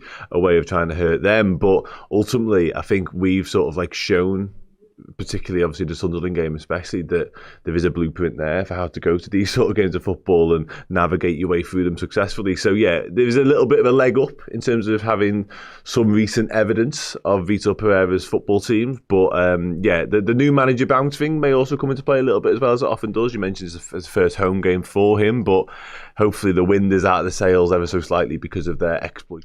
Hey everyone, welcome back. Watch along time, just over 10 minutes or so to go until the game. Steve and Jamie here, we'll be bringing you said game right up until its conclusion and obviously with our post-game stuff as well. I'm guessing, I must admit, I nipped out the office for lunch there during the break. There's a lot of tree puns in the chat, so I'm guessing Dan was up to it, including this one from Brad who super chatted. An easy 3 points, it'll be okay. That's not too bad. That's a good one, yeah, that's a good one. There's plenty of going on yeah. Any Robin Hood puns in there? I haven't seen any, yeah. Any Friar Tuck, any Little John? I don't know. It's mainly tree puns. Tree pun, okay. Wood, root, I mean, also critters. Trieste, that's not a bad one. Evergreen. Yeah. So anyway, that's where we're at. Anyway, nice one, everyone. Right then, yeah, 10 minutes or so to go. Thanks so much, everyone, for tuning in and joining us while we've got yous and we've got a little bit of time between us all. If you don't mind hitting that like button on the stream, it really does help us out. We're on 300 likes now. If you can get that to 1,000, so it just helps the algorithm. YouTube is very algorithmic based. So yeah, you can help that out as well. Do appreciate it. Tell your mates, come and join us. And also go and download the app. You can watch the Watchalong on the app as well. It's the best place to go and do it. So get yourselves involved, all that good stuff. Much appreciated. I just heard Armstrong then talking in pre-match, Jay, and he was basically saying about, he asked about Szoboszlai playing right back, and he was just like, listen, he basically said, without saying, this is the team that I've been picking for a while, my best 11 at this moment in time. He feels that this is his best 11. Obviously, that takes into account that Joe Gomez isn't 100% yet. And also said the versatility of Szoboszlai has been great for him, obviously, with Liverpool's injuries. So this is it just feels like Arne Slot's decided, yeah, I'm not messing about here. This is what he clearly thinks this is his best team now, and that's what he's picking. Yeah, and it's almost, I know we all want Szoboszlai in midfield, but they're the 11 names that he has the most faith in, really, and that means putting Szoboszlai at right back. Fair enough. Yeah, I mean, he's been our player of the season. He's done a really good job. I've not, if he's got Hudson-Odoi down his side, tricky test, but he's come up against these kind of players pretty much week in, week out, and I can't think of an occasion really where I thought, oh God, he's being absolutely turned inside out. All wingers have the right to beat fullbacks, so if it happens today, it's not necessarily the end of the world. But yeah, I mean, these are Slot's kind of 11 generals, if you like. So yeah, I'm absolutely not surprised that we've gone with this today. And like you say, we all don't know Gomez's fitness. If we could, I mean, he's looked decent. He's looked in decent nick. Even it was the Sunderland game, he did that lovely little cushioned header back to Alisson, and you think there's a bloke who's been out for however many weeks, and he's confident to do a lovely little header back to Alisson. But if we could rely on him to get, we rely on 5 consecutive starts from Gomez, then maybe we would be playing in there, but we just can't. It's and it's such a frustrating thing. I'm sure it is for him as well, and I want to see him. I want to see him have some more good moments in a Liverpool shirt. Whether they're going to come or not, I don't know. But yeah, it is a bit of a frustrating one. But it's probably the best team on paper, and it's probably Slot's. It's Slot's trusted 11, so that's the one that he's gone with. No, it's absolutely indeed. By the way, there are other games happening in the Premier League today. I'll try and keep you up to date. I must admit, they're not the best games on paper. Sunderland v Fulham and Crystal Palace v Wolves, but you never know. They're on at 2 o'clock as well, so I'll try and keep you up to date with that one as best I can throughout the course of the stream. If you're interested, then if you're not, then I will be saying it anyway.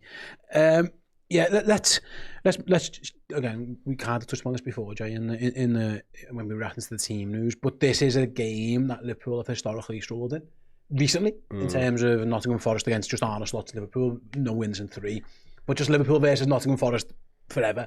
At this stadium in particular, it's just a ground that Liverpool really struggle at. I go back to it. 1 league win in donkey's years, and it was Darwin Núñez's header in extra time.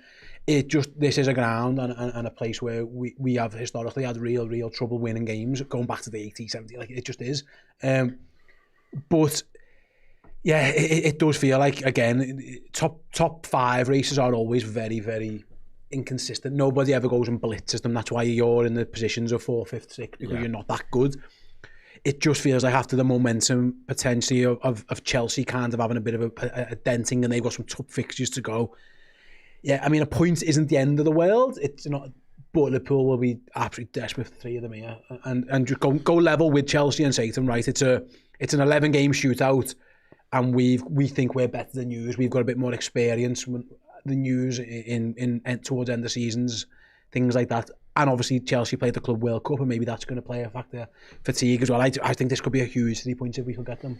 Yeah, I was just having a little chat with Aaron out there, and he was saying, what do you think? I thought, well, this is the kind of game where I remember early in the season we did the Brentford away game, and it's like we'd had a few decent results running into that one, and there was still, we win this, we're still in the title race, and then we were terrible that day. And what was the one thing that we were all saying was going to happen? Long throws, we can see, and it's like we're letting them do the thing that we know they're going to do. And why are we playing into their hands?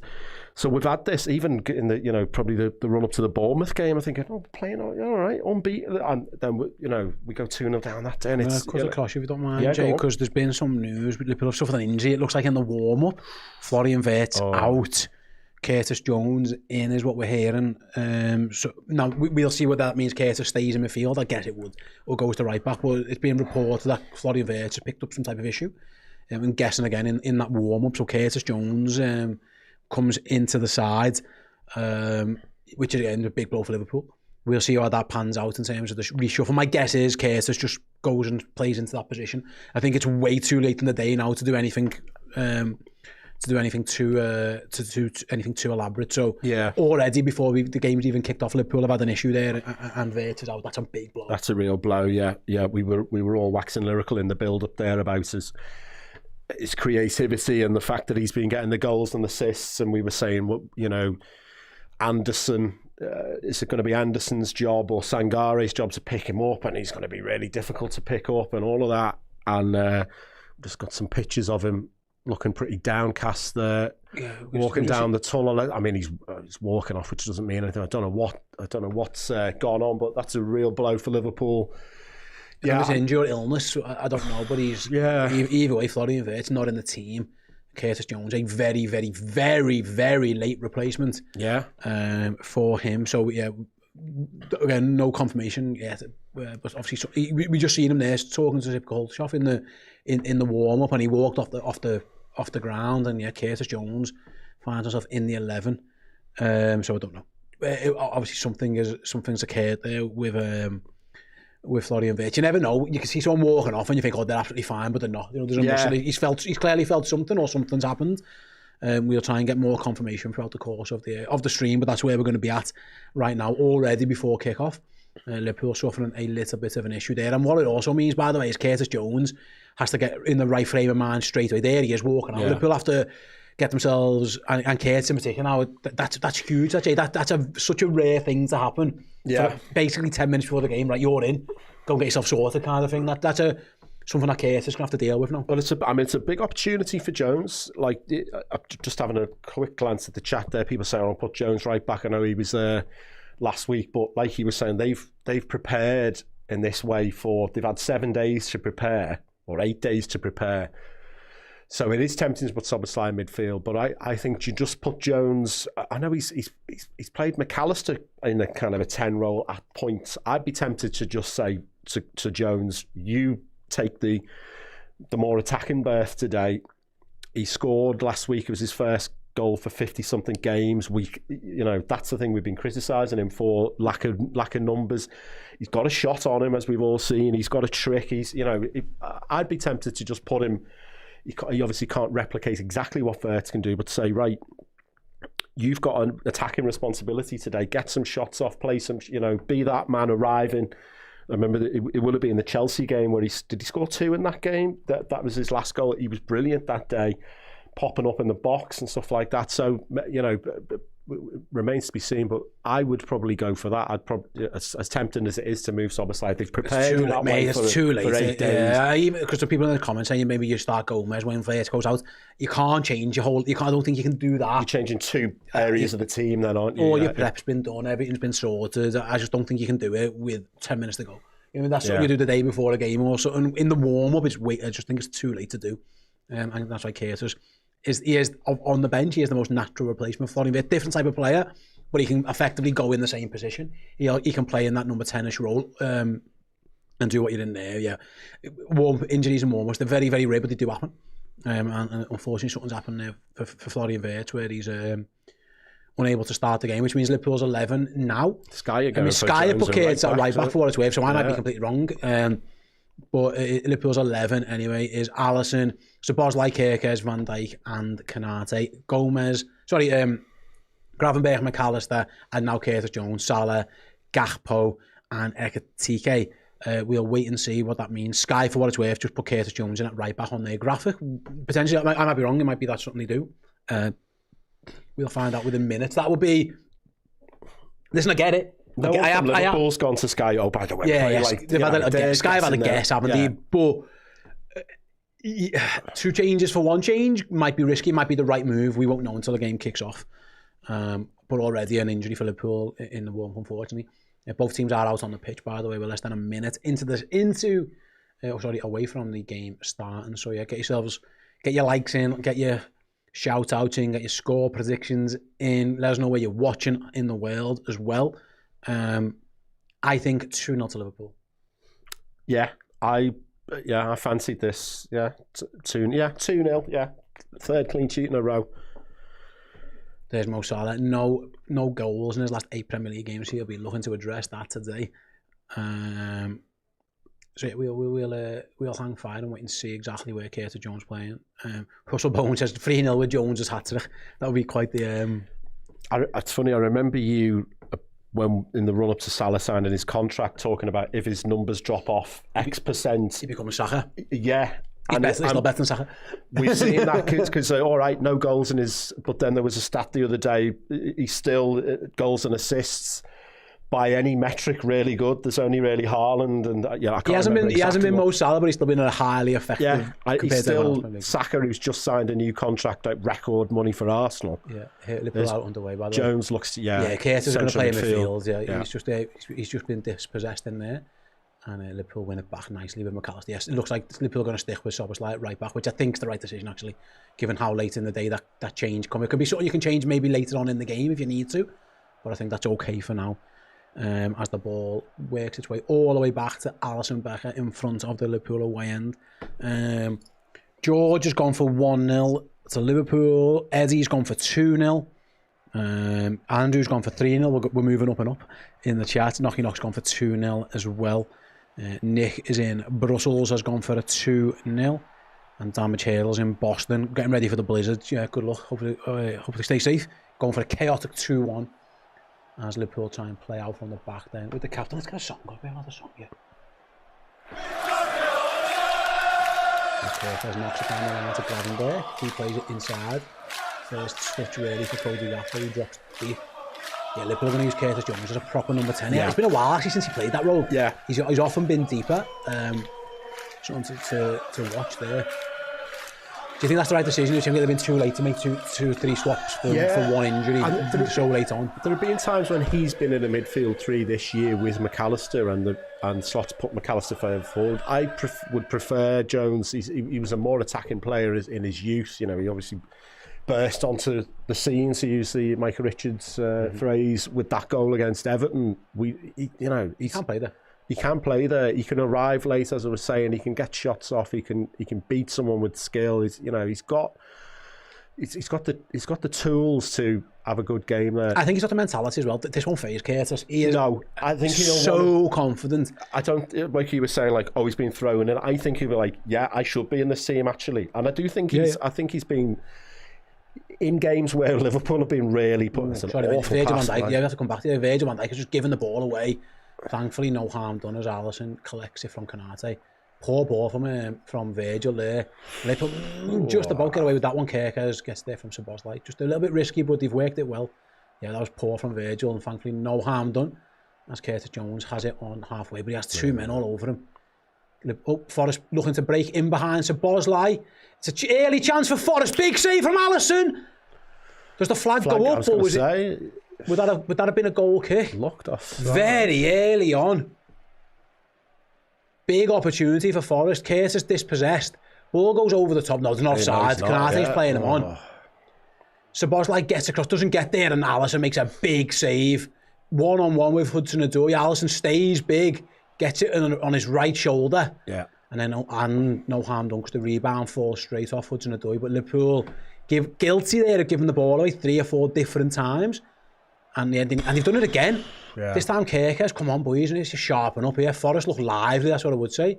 Liverpool needed their goalkeeper there. They've given it away again, the Reds. Or, well, in this case, they're not playing the Red, the opposition are, but yeah, Liverpool, it's been a sloppy 3 minutes for Liverpool. Jones, Konate, Van Dijk, Kerkers, Gravenberg, all giving the ball away. And Liverpool just need to calm down. Alisson there just stayed big as long as he could. And Szoboszlai, because Szoboszlai was battling with Hudson-Odoi, he was unable to really get under control to get a finish off, but that was all of Liverpool's own doing, really. Yeah, Szoboszlai just did enough just to put him off. He was on his weaker foot. Yeah, he just tried to get a decent contact on it, really, Hudson-Odoi, but a big save. Yeah. Liverpool then trying to spread it out wide. Can Gakpo keep that in? He does need a corner flag. finds a ball. Oh no, he doesn't. He gets Kerkez. He gets Gravenberch. I thought he was trying to play Kerkez and I missed it. Yeah, Liverpool needs to be careful. Jones caught on the ball. Bad passes a couple of times, but a bit more control possession now for the Reds. As Salah dinks inside, he gives it away. It's contagious. Yeah, I started off saying before we got the Verts news, these have been the kind of games where you've seen some little green shoots, like go on, and then we've put a stinker in. And I think we can't, we were threatening that with some sloppy play in the first few minutes, but we can't afford to do that again today. No. I don't think it's going to be easy, but they've had the wake-up call. We both fancy a Liverpool win today. They've been given a life there. They've had the wake-up call now. From a Curtis isn't going to get that much time. Virgil, do not be that sloppy on the ball. Szoboszlai, watch out for the run over your shoulder. Things that Liverpool should be aware of but haven't done. As Gakpo tries to feed in Kerkez, it's well defended by Forrest though. Hutchinson maybe getting back, couldn't quite see who it was. And Forrest looked to break. Liverpool hurrying round him, but Elliot Anderson plays a good ball out to the left. Indeed, Forrest can break. As Hudson-Odoi can have a run at Szoboszlai. Liverpool need to get men back. Forrest also streaming forward. They've slowed it down a bit though, which has allowed us to get men back in. But there's a ball into the box. Gravenberch heads clear. And that's probably going to be corner for Forrest as Anderson lets it run out. Anderson's trying to get the Forrest crowd up. Yeah, Liverpool haven't really woke up. No. 5.5 or so minutes into this game. And now they've got to defend a set piece to defend the early doors. Forrest doing the Arsenal back post routine. Everyone runs in now, goes near post though. Terrible corner. Corner, you'll take that every day. And Milos Kerkez clears throw into Forrest. Not one of his best there. That Anderson who took that, I think it was. Yeah, it's been impressive, hasn't it? I remember when he started getting in the England squad and I thought, he's a good player. He's like your 24th or 25th pick, but actually he's started quite a lot for Tuchel and good chance of him starting in the World Cup. Yeah, he's a good player. Right then, Liverpool clear the long throw or the throw in and it's back on the halfway line with Oliena in right back position. Gibbs White drifts out looking for those little pockets of space, looking for the link up as well. Kerkez does well. Yeah, good strength. He took Mari Hutchinson in with him and then won the ball, but now he's got to find a way out. He wants a throw, not going to get it. That needed to go to his goalie really, but I just don't think he trusted his right foot.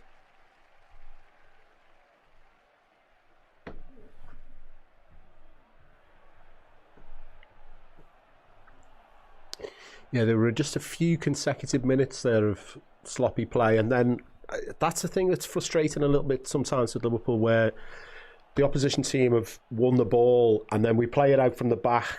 And all right, we're not a long ball team, but sometimes it's like the pressure's on us here, and we're now inviting more of it on. Here come Forrest again with Elliot Anderson out wide.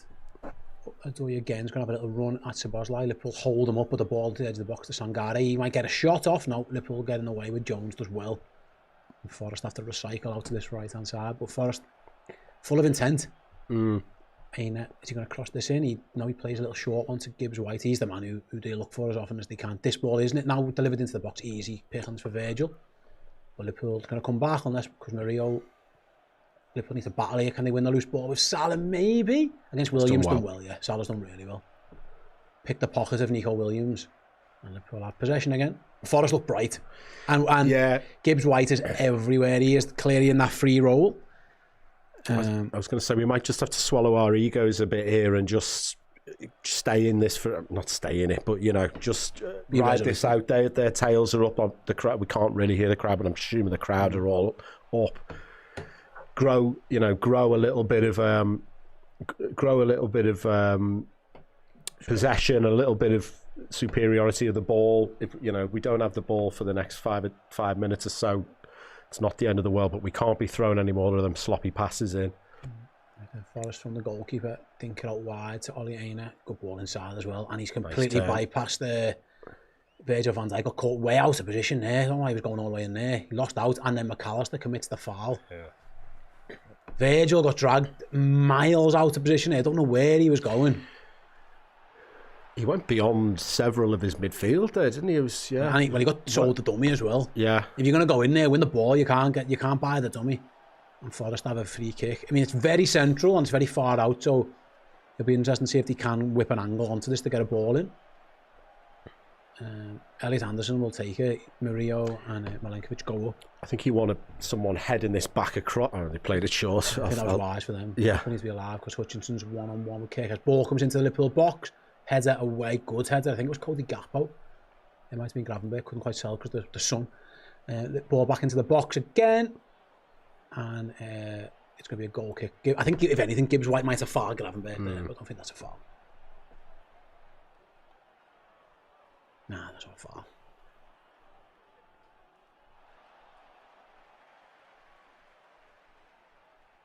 Yeah, there's no foul there. He's looking for a foul. Yeah. He's looking for a penalty. His weight's already going forward, isn't it? But see, what's that? This was what I was saying. Like, Virgil plays a horrible ball, rubbish ball to Szoboszlai, and Liverpool under pressure again after Szoboszlai just kick it up the pitch. What are we doing? Into the sun. Floaty ball from Van Dijk that Liverpool that's ridiculous. We are just not playing smart. No. It's been a very dumb 10 minutes for Liverpool. If you've had 10 or 15 minutes of possession where you've been pinging it round the pitch, then I get it. But with the pressure's on, and then it's all right, yeah, play out from the back, and then people are chipping balls across our penalty area. That's just a really poor decision. Kirker's down his line to Ekatike. We haven't seen much of Ekatike. He's dropped so deep to get on involved and does well. And he's fouled. Yeah, he's done really well. Oh, he feels like he feels like it's a bad one now. He's talking right on the shin, I think he's saying. Let's see. Didn't see that one. Oh yeah, it's a rough challenge. Two of them, in fact. Takes a whack on the shin from Sangare.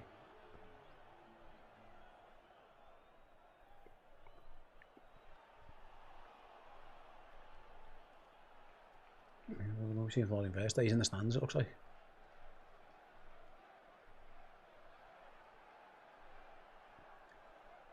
Then 11 minutes gone. It has not been a good 11 minutes really for Liverpool. Or in the pre-game, losing the Florian Wirtz in the warm-up. So as Liverpool played a short free kick. Kirkers might just... Oh, come on, boys. We are just all over the place here. Oh, again? Van Dijk loose pass. Gakpo loose pass after Kirkers has loose pass. What are we doing? This has not been a good start at all for Liverpool. Thankfully, Forest haven't capitalised yet, but Liverpool need to wake up because they're just sleepwalking into a defeat at this moment. Forest press comes. Alisson goes long, does well. Little flick on from Gakpo to Curtis. Can Curtis nip inside and find Gakpo? Momentum slowed down about that one, hasn't it? Oh, Gakpo's fouled. That wasn't a good foul at all, really. It was a silly challenge. Yeah, it's kind of going nowhere, was it? It's a nice bit of play there, but Jones sort of played it behind him. Isn't the best of challenges? He had a couple of them now, you know him. A couple of rough ones. That is not a good challenge at all. It's Sangare, isn't it?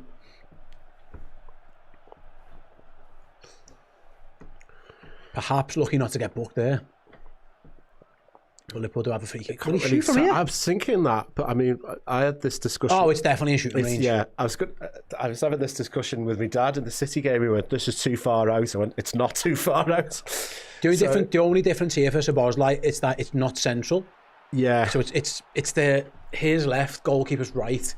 It's definitely within shooting range. I'd say. What's that? A backhand was careless, but he can try and chip. They've got the biggest man on the end of the wall, which I think is a good idea. It'll need power, won't it? But he should definitely a knuckleball kind of into the top left-hand corner. Yeah, we've seen Sobo score some good free kicks already this season. Can he do it again? No, Salah's going to dink it in instead. There's the bluff from Liverpool. Oh. It's headed out, but not clear. Ekatike heads it over the bar. Liverpool played the double bluff, and actually it wasn't a bad ball by Mo, but it was well defended. Salah just thinks that, I mean, everyone's offside. Fucking hell, boys. Even if that goes in, it wouldn't have counted. The ref didn't draw a line there, I don't think, because I could see them tiptoeing forward. Anyway, whatever. They should have shot. Someone's like, let him shoot.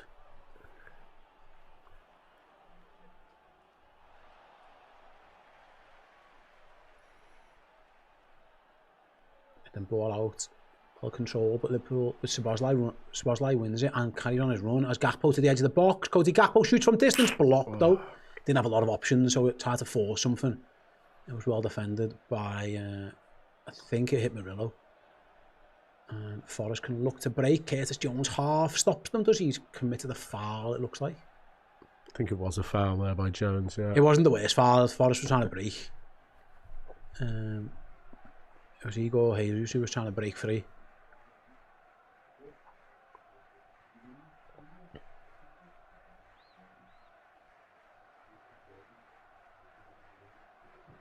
Right, then Forrest takes the free kick. That wasn't a bad foul. But Sobbo was miles out of position. Yeah. It wasn't the worst one for Curtis to give away that. Forrest go back to the keeper.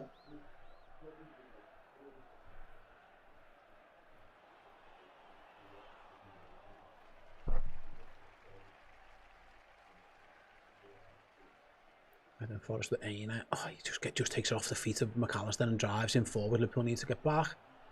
Aina's ball is poor though. Liverpool win it and it's fouled, surely. Yeah. Szoboszlai read that well. Someone mentioned before about maybe swapping Sobbo and Curtis. I just don't think defensively at this moment.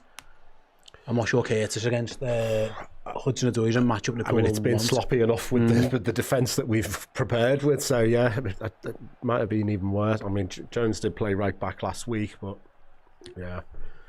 I think for now Liverpool, at least they're starting to settle a bit. Yeah. I'd say the last few minutes it hasn't been as bad. It was really poor for a while in terms of the use of the ball. There's Ibu Konate looking for a pass though. Someone's got to help him. He has to go back. It's a bit of a risky ball to Alisson in the end. Alisson can clear, Jones can bring it down. Well done, Curtis. And finds Gakpo better from Liverpool, just about. Gakpo up against Oliena, cuts inside, finds TK goes back to Kirkes. Liverpool just trying to keep the ball for a bit, which I think's wise. Yeah. I mean, even that. That's a good ball, actually. Jones into TK, he loses out though. You don't have that much time. And Forrest can look to break. Got men over here as well, someone's got to get back. It's Hutchinson. Oh, he could have played it to Gibbs White. Liverpool maybe glad he didn't. Gibbs White now can cross. Konate can head clear. Van Dijk can complete it. I think if Hutchinson would have played in Gibbs White there, Liverpool could have been in all sorts of bother. As it stands, they still haven't cleared this one. And the ball has worked its way out wide again to Gibbs White. He'll get another crossing, will he? There it comes. Headed up by Konate. Liverpool have actually dealt with that well. Yeah. The two centre-halves are dealing well with the ball in the air. This time Murillo shoots from miles out. It's bouncing round. Well done. Foul. Was a head injury, I think. Clash of heads with Van Dijk and Anderson. He's given a foul for that, you know. He's given a free kick. Yeah, I couldn't really see what for. Anderson's rubbing his head. Both of these players are going to have to go off now as well, which is a worry. Virgil's going to be off for this free kick. Yeah. I didn't see enough of how... I was too busy watching the ball to see where the foul was.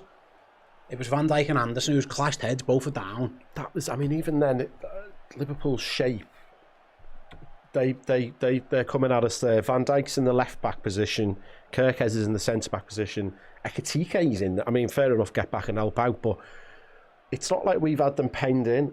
They've had one pass and then our defence is all of a sudden just totally, I mean, we dealt with it. Both of these two are going to have to go off. Liverpool are going to have to defend this set piece without the captain, which is a blow. And it's a dangerous area for a free kick. Yeah. Right on the edge of the D.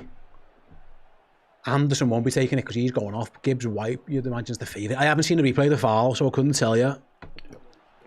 But this is a dangerous issue for Liverpool. Yeah. They've also got Murillo, who can absolutely hammer it. Hutchinson's over it. Gibbs White's over it. Murillo, Oliena's over it. We'll wait and see. I mean, you imagine it's Gibbs White's decision. Yeah, I think he pulls a little bit of finesse here rather than the Murillo you also lose traction engine. You also lose your biggest player for your wall.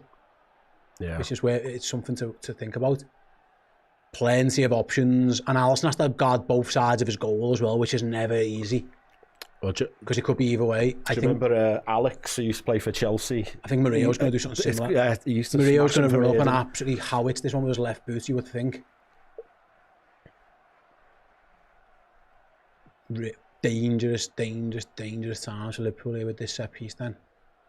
Here we go. Whistle blows. Gibbs White steps over it. Murillo blasts it into the wall. Liverpool needs a clear. They haven't yet.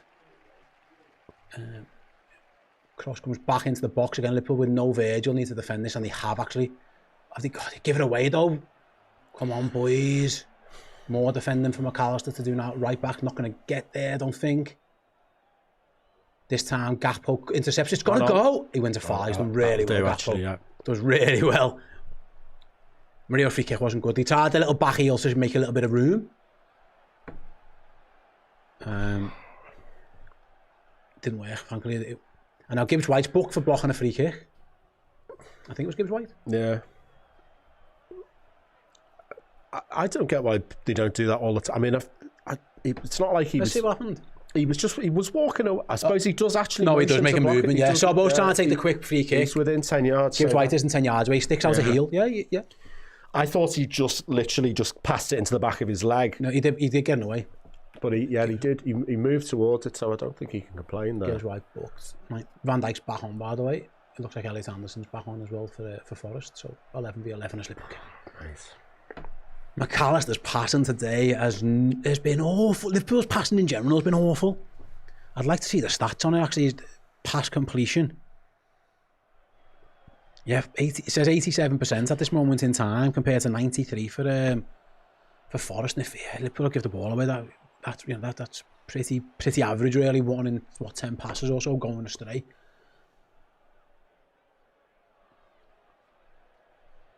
Even before, there was a bit where Ibu had it, didn't really know what he was doing. Went back to Alisson.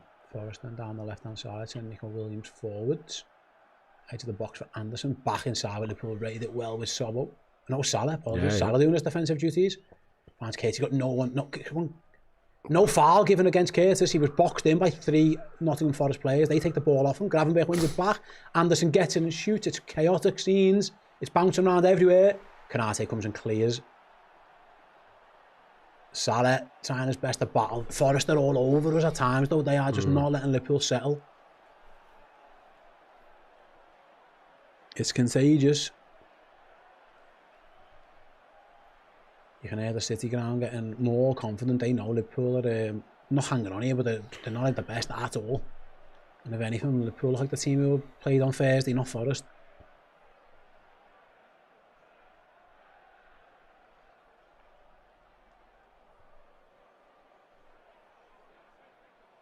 Right then, Forest continues to try and find space. They've worked it well to Adui. He goes down his line to Anderson. Gravenberch goes across, doesn't stop the cross though. It goes all the way across to the other side to Hutchinson, whose control is excellent. He plays it back inside, but thankfully it trickles through to Alisson.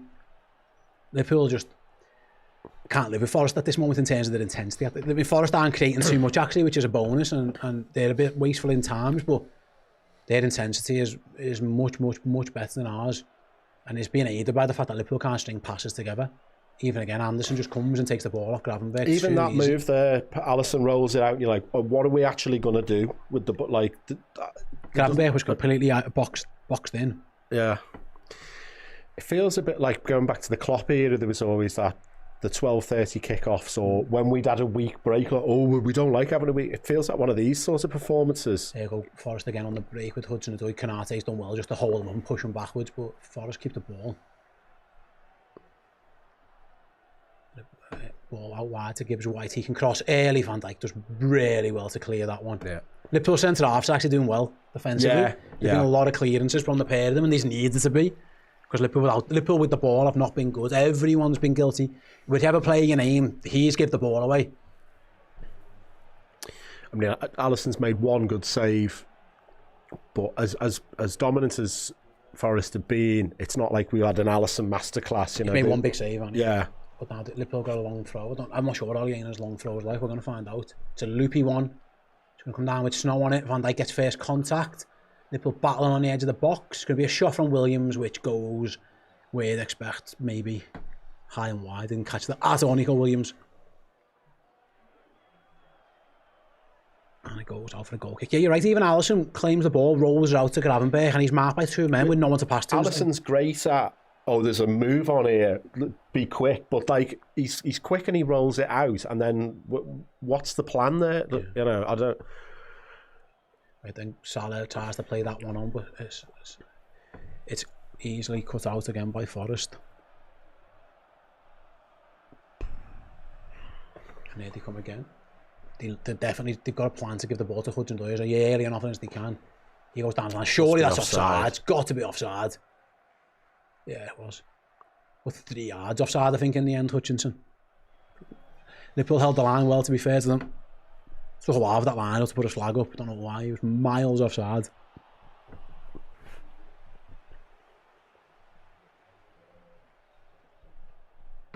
Anderson is having a really, really good game, and it's causing Liverpool problems without the ball as well as on the ball. His work rate without the ball has been unbelievable. And Liverpool need to solve that particular problem. Doesn't help when the goalkeeper just kicks it straight out of play. Symptomatic of the half. Arnold's lost trying to G his men up, trying to get them to press, trying to get them up the pitch. I think I just showed him shall fight. He's clearly not happy with the effort. Don't blame him. But Liverpool with the ball has been dreadful. Can he shout? Pass to Arm. We're in white, boys. String 3 consecutive passes together. Yeah, the cream kits are ours, boys. Oh.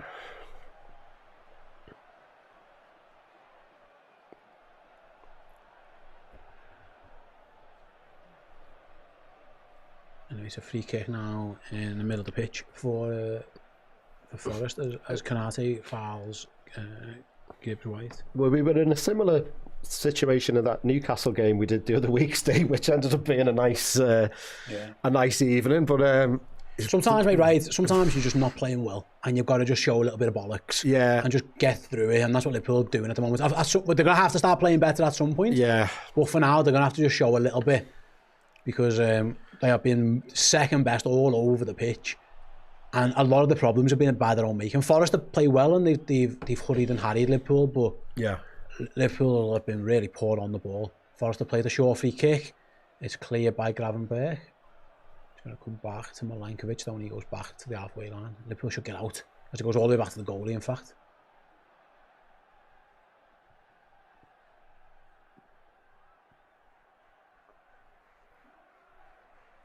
It's Ortega, sorry, whose kick isn't the best, and Liverpool regain possession. Can he do something with it? No. Gakpo overhits his pass. And Forest have the ball again.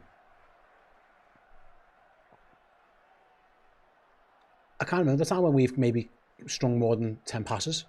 Yeah. At any point. The criticism a lot has been, there's just been load of possession with no end game, but there's been no possession. There's been like, yeah.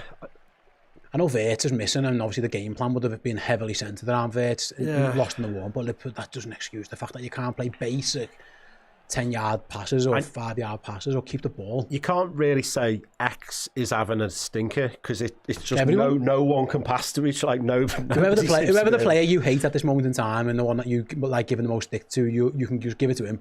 Put it to all of them. It's only rare the two centre halves without the ball who've done anything of note.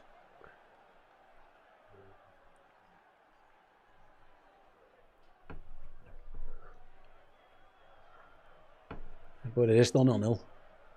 That's the only saving grace for Liverpool at this moment in time. Forest haven't really capitalised on any of these. On what's been a really poor performance. Maybe they try now. No, they're going to overhit that one, I think. And Van Dijk will easily pick it up and give it to Alisson. And Liverpool with Kanate can look to play out. Here's Salah. Even that first from Mo was bobbly, wasn't it? It wasn't under control, but Liverpool have got the ball with Van Dijk now. It bobbles up and it just gives the defender an opportunity to have a little bite. And the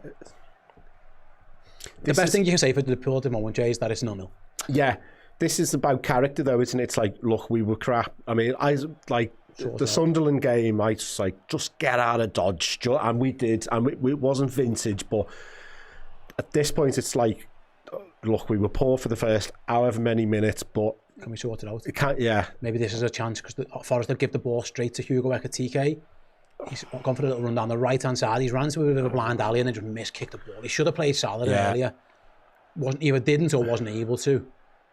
And Forest can look to break. I mean, Kanate's getting himself into a foot race with Hudson-Odoi.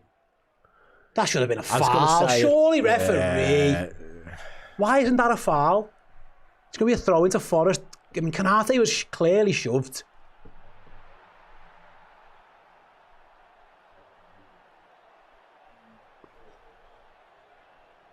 Looked a foul, but Alisson did well to keep it. Alisson prevents the corner, but it's going to be a throw into Forest.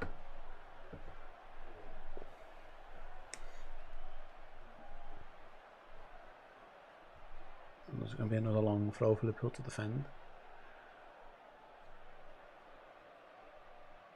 Is that Aina again gone over there? It looks like long throw in it comes then. Loopy one. It's gone straight out of play. The aiming from like the thing with them long throw-ins is that's a bit easier in theory, is that they just go up and they're the loopy ones. Yeah. Like Coyote for Brentford, where they rocket in there, the more difficult ones. Yeah. Those ones that come down with air on, they're difficult because they're hard to get any purchase away. But you should find yourself, you should be able to get your, track the flight of the ball at least. But Liverpool second best for half an hour really. Alisson kicks long again. It's not the best kick, but it will bounce up to Gakpo. He flicks it on. Ekatike loses it though. That's just been the story of the game really. Liverpool had no combinations, no ability to keep hold of the ball whatsoever. Anderson plays it out wide, but he's overhit that one. And that'll be a throw in for us, thankfully. Interesting that Jones went into right back there. Is that something they've done permanently, or is that just for now? Curtis is definitely over at right back at this moment in time. Sobo's in midfield. I think Curtis has taken the throw in, which suggests that maybe that's something that they've done purposely, Jay. Yeah, I mean, we'll see. We'll see how it plays out after this, but I mean, he's certainly. Well, if you're taking the throw in, that's your chance to. If you wanted to swap it back, you've done it there. So Liverpool have made the change. It looks like half an hour in. To get Szoboszlai into midfield. Gravenberg's poor touch now. Liverpool are so poor on the ball today. It's ridiculous, really. And here come Forest. Shot from distance, cannons off Virgil's head. You've got to stop the game, surely. Well, Ekatike's got the ball, so maybe not, but Virgil's down, you've got to stop the game. You're whacked in the face, he has to stop the game there. I think Slot's making that point now to the fourth official. You say, we have the ball, and our young will give the drop ball to them. Yeah, Slop is not happy.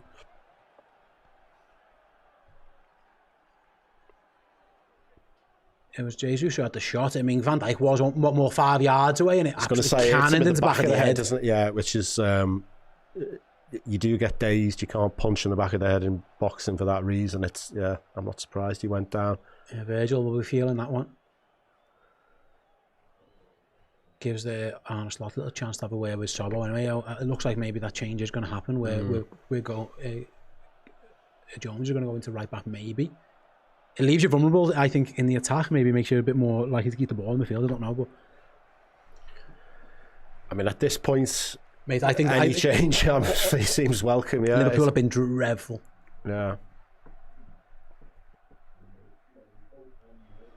Even the we've sat through some poor games this year. Even that Brentford game, there was some little moments where we went 1-0 down, and then we are all right. We're getting on the attack. I can't think of have we strung 5 consecutive passes. Certainly not in their half. We haven't been in their box. Like, I don't think we can hardly string 5 passes together, throwing it, rolling it out from our goal kicks and things like that. It's very, very poor. Forest are looking like Arna's kryptonite at the moment. Yeah, no, Liverpool have got to defend at the moment with 10 men because Virgil van Dijk's had to leave the pitch. You've got Gravenberg has gone into midfield at this moment in time. Surprised Forest haven't sussed that out earlier and gone for it earlier in, because they're just passing it around to the back at the minute. Liverpool will be desperate to get Virgil van Dijk on as soon as they can.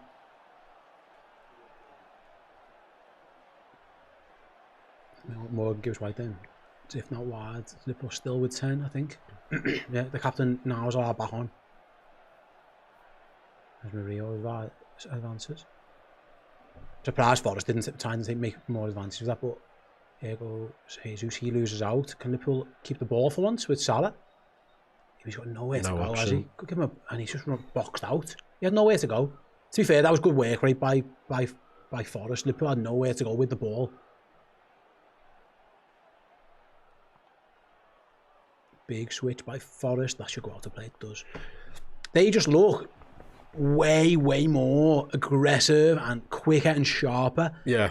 With the ball, Liverpool are poor. Without it, they're not amazing, but they're at least trying to be resolute. But they look well set up, don't they, Forest? They've harried well, but really all it's taken is a little bit of a suggestion of pressing from Forest, and Liverpool have just booted it out of play, or pinged it to someone halfway up his leg so he can't trap it, or no passing whatsoever. No. Yeah, I say Liverpool don't look like the team who've had a week off. Forest played on Thursday. You wouldn't know that by looking at this performance. Liverpool like they've just played yesterday in terms of the lack of energy. I think that's why he might have put Szoboszlai in midfield, just to try and get a bit of the oomph, try and get them going a bit. But let's see how that pans out. Can Liverpool get the ball on the floor? It's a little flick onto Ekitike. Come on, boys. Can we string a few passes together in their opposition half? Here goes Gakpo. Got not many men to aim for, though. He goes back post looking for Salah. Liverpool just had no one in the box. That was the problem. Gakpo looked up and no one was there. And Gravenberch loses out again. He has not had a good 34 minutes as well, Gravenberch. No. He's been sloppy as anything.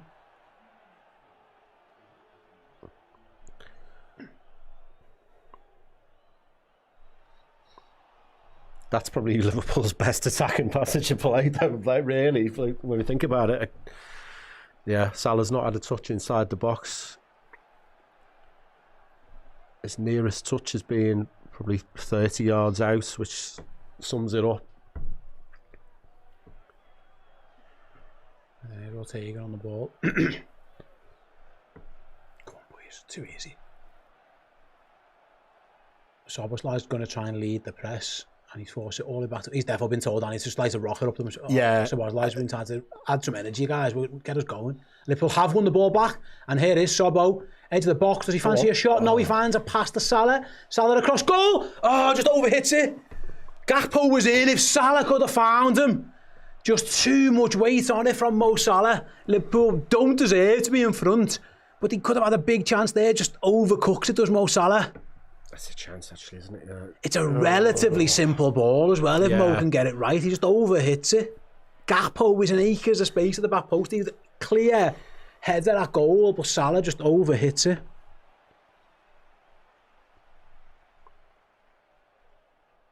I know there's been a bit of chat about Szoboszlai being a captain candidate and we need to tie him down and all that, but he's just trying to do. Well, that mistake came. He just presses. All he did is press someone. Forest lose the ball. I wanted him to take the shot, but actually it was the right option there to play Salah in. And I say a relatively easy-ish ball for Salah, and Gakpo might have been in, but that was about as good as it gets for Liverpool. Maybe the more chances here, as McAllister does well to control it from Gakpo. Can't find Kerkers though. And Forest. Not even clear. Now they've cleared up the line to Gibbs White. Gibbs White adds energy to the attack. Donny Konate does well. Gravenberch's fouled there, ref. Surely. Did he leave his foot in? He's giving it to them. I thought Gravenberch might have just left his foot in a little bit too long there. He said I didn't touch him. But foul given against Liverpool's number 38.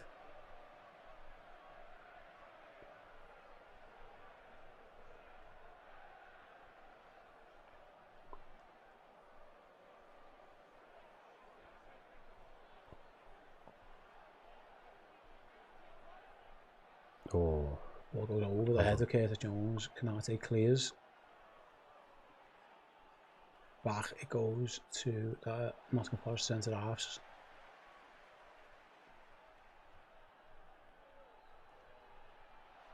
It just feels like they've got acres of space, and when we get the ball, we have none. That's a credit to them, and indictments on us.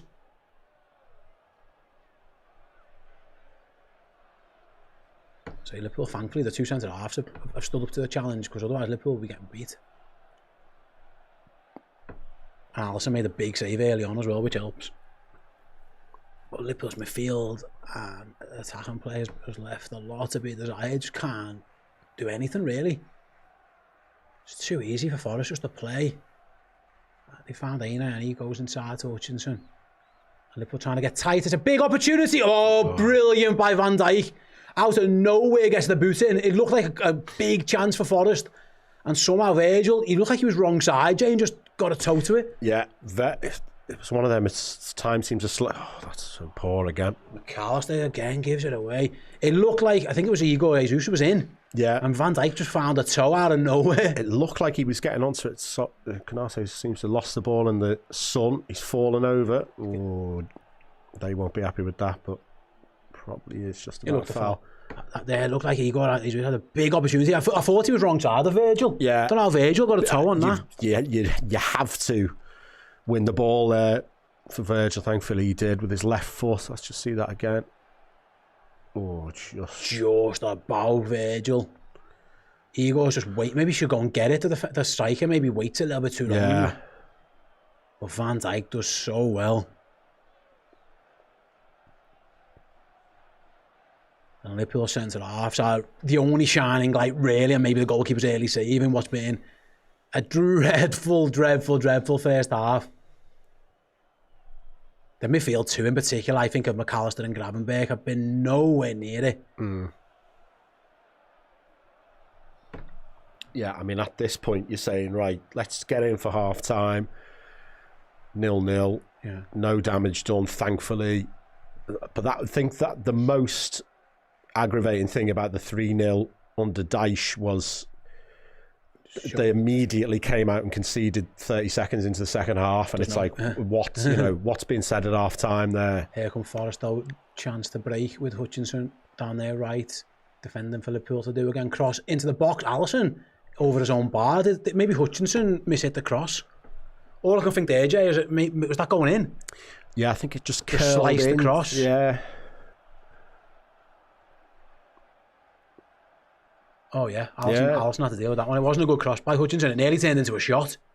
Alisson just tips her over his bar to be sure. Corner to Forrest then.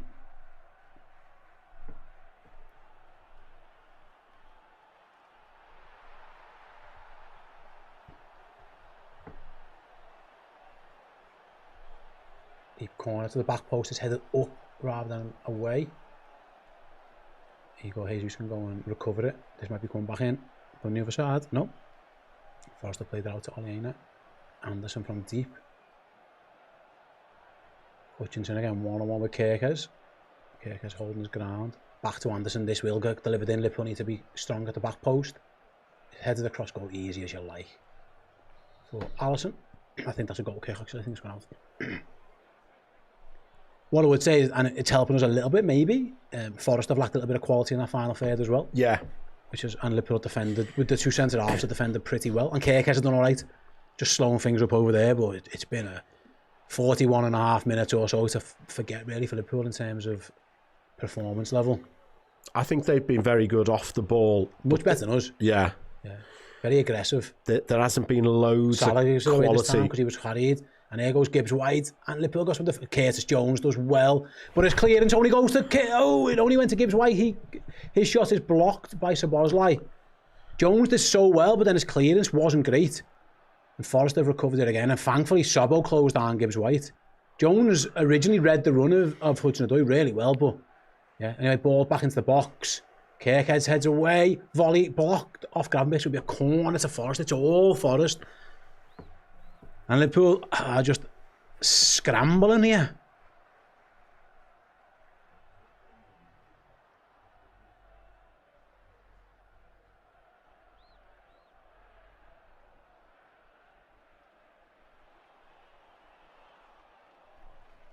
It's another corner that Elliot Anderson can go and whip in swinger.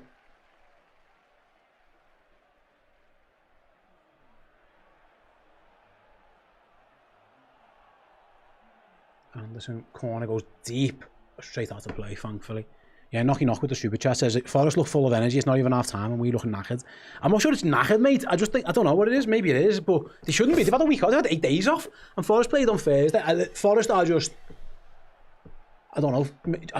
Maybe there's so many things you can put it down to, but Liverpool just haven't played well. That's as simple as. Whether it's a mentality thing, an ability thing, and I don't know, but it's not been good enough. And Liverpool have decided not to take this one. They've kicked it straight up the pitch. Can Salah get on the end of it? No. Loses out again. There's Nico Williams, who was right up his backside. And Liverpool unfortunately couldn't keep hold of it. And Forrest again. He's had a good game as well. It's Sangare, isn't it? Yeah, Sangare, yeah. He's done well.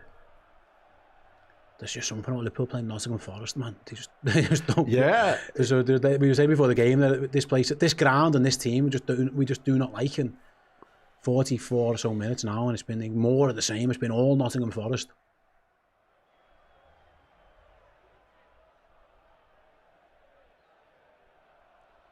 Right then, Milos Kerkez wins it back and plays it inside to Ekatike. His poor ball though, and gives it away.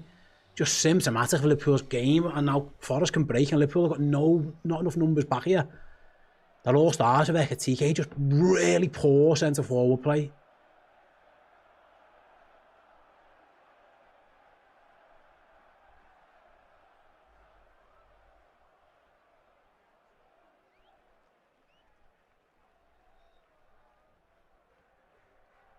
They are all over us. 3 men just all over Curtis Jones. Take the ball off him. And Forrester in again. Edge of the box. Get out, boys. Shot at goal is over, thankfully. And Elliot Anderson. McAllister plays a ball to Curtis Jones here, right? You have 3 men on him. What's he going to do? Yeah. Ridiculous. I'll be honest, I'm not sure what the solution is. Because they are all over us. And Liverpool might just have to go direct. Yeah, and... you know, I don't know if the people are calling for subs, but you look at the bench there. There's not tons you'd do, is there, really? You know, he's not, you know, with the greatest respect, Kieran Morrison's not going to come on and sort this out, is it? I mean, Robertson's a senior player. You've lost Vert, obviously, off your bench as well. But actually, you know, this game... you can't say to Trey and Yoni, you sort this out, mate. It's not fair, is it? It feels like a game you'd want Endo in, maybe. Obviously, he's injured, but it's just been scruffy and scrappy. As Ekitike loses out there, and Ekitike up front is not doing his job well at all either, which isn't helping. The ball is just not sticking up there, and that is not helping Liverpool whatsoever. I say a bit of good centre half bending, a bit of last gas defence, and actually some pretty poor quality from Nottingham Forest is the only reason this is 0-0. 3 minutes, by the way, that was the ad on the board. And Liverpool can't wait for them to tick by. Just get in. Maybe Salah, Liverpool can look to end the half with like a proper smashing grab here. Because the ball is in the Forest third for once. Salah up against Williams. Curtis Jones gets it off Mo. Not tons of options here though, is there? No. Bit of patience though maybe for Liverpool. Salah tries to play in behind Williams. Williams does really really well. Curtis Jones wins it back off him now. Curtis equally does as well. 2 former youth teammates.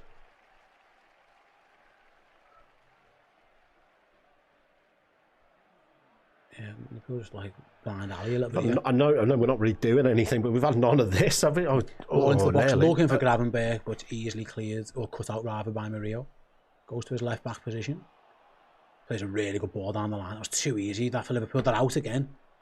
And Gibbs White has it on the halfway, and he loses out. Though Gakpo does well. First real time, Liverpool have pressed, and then McAllister just kicks it at his own man. Thankfully, Liverpool have got the ball back. Alexis is having one here, but Liverpool have got it with Gravenberg. Edge of the box. Gravenberg looking for the angle or something, goes down. Don't think it was a foul. No. Just hurried out it really by Forest. And then Forest can look to break to end the half. Needs to get back in. He's got to go over there because Liverpool committed men forward. I think he did well there. He would just hold things up, but the run inside from Hutchinson from the other side has dragged Virgil out.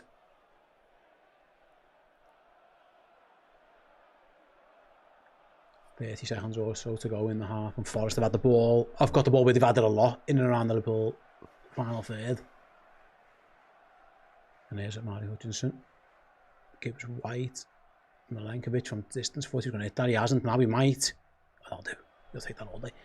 That all came, by the way, with one easy pass through Liverpool's midfield. Yeah. And in the end, Milenkovic does Liverpool a favour by having a shot from there. He'll take that every time. Murillo's a different story. You might fancy him from there, but I don't think Milenkovic will hurt you too much. And Alisson Becker rightly just taking his time over this goal kick. We need to take this goal kick and get off this pitch and sort some shit out.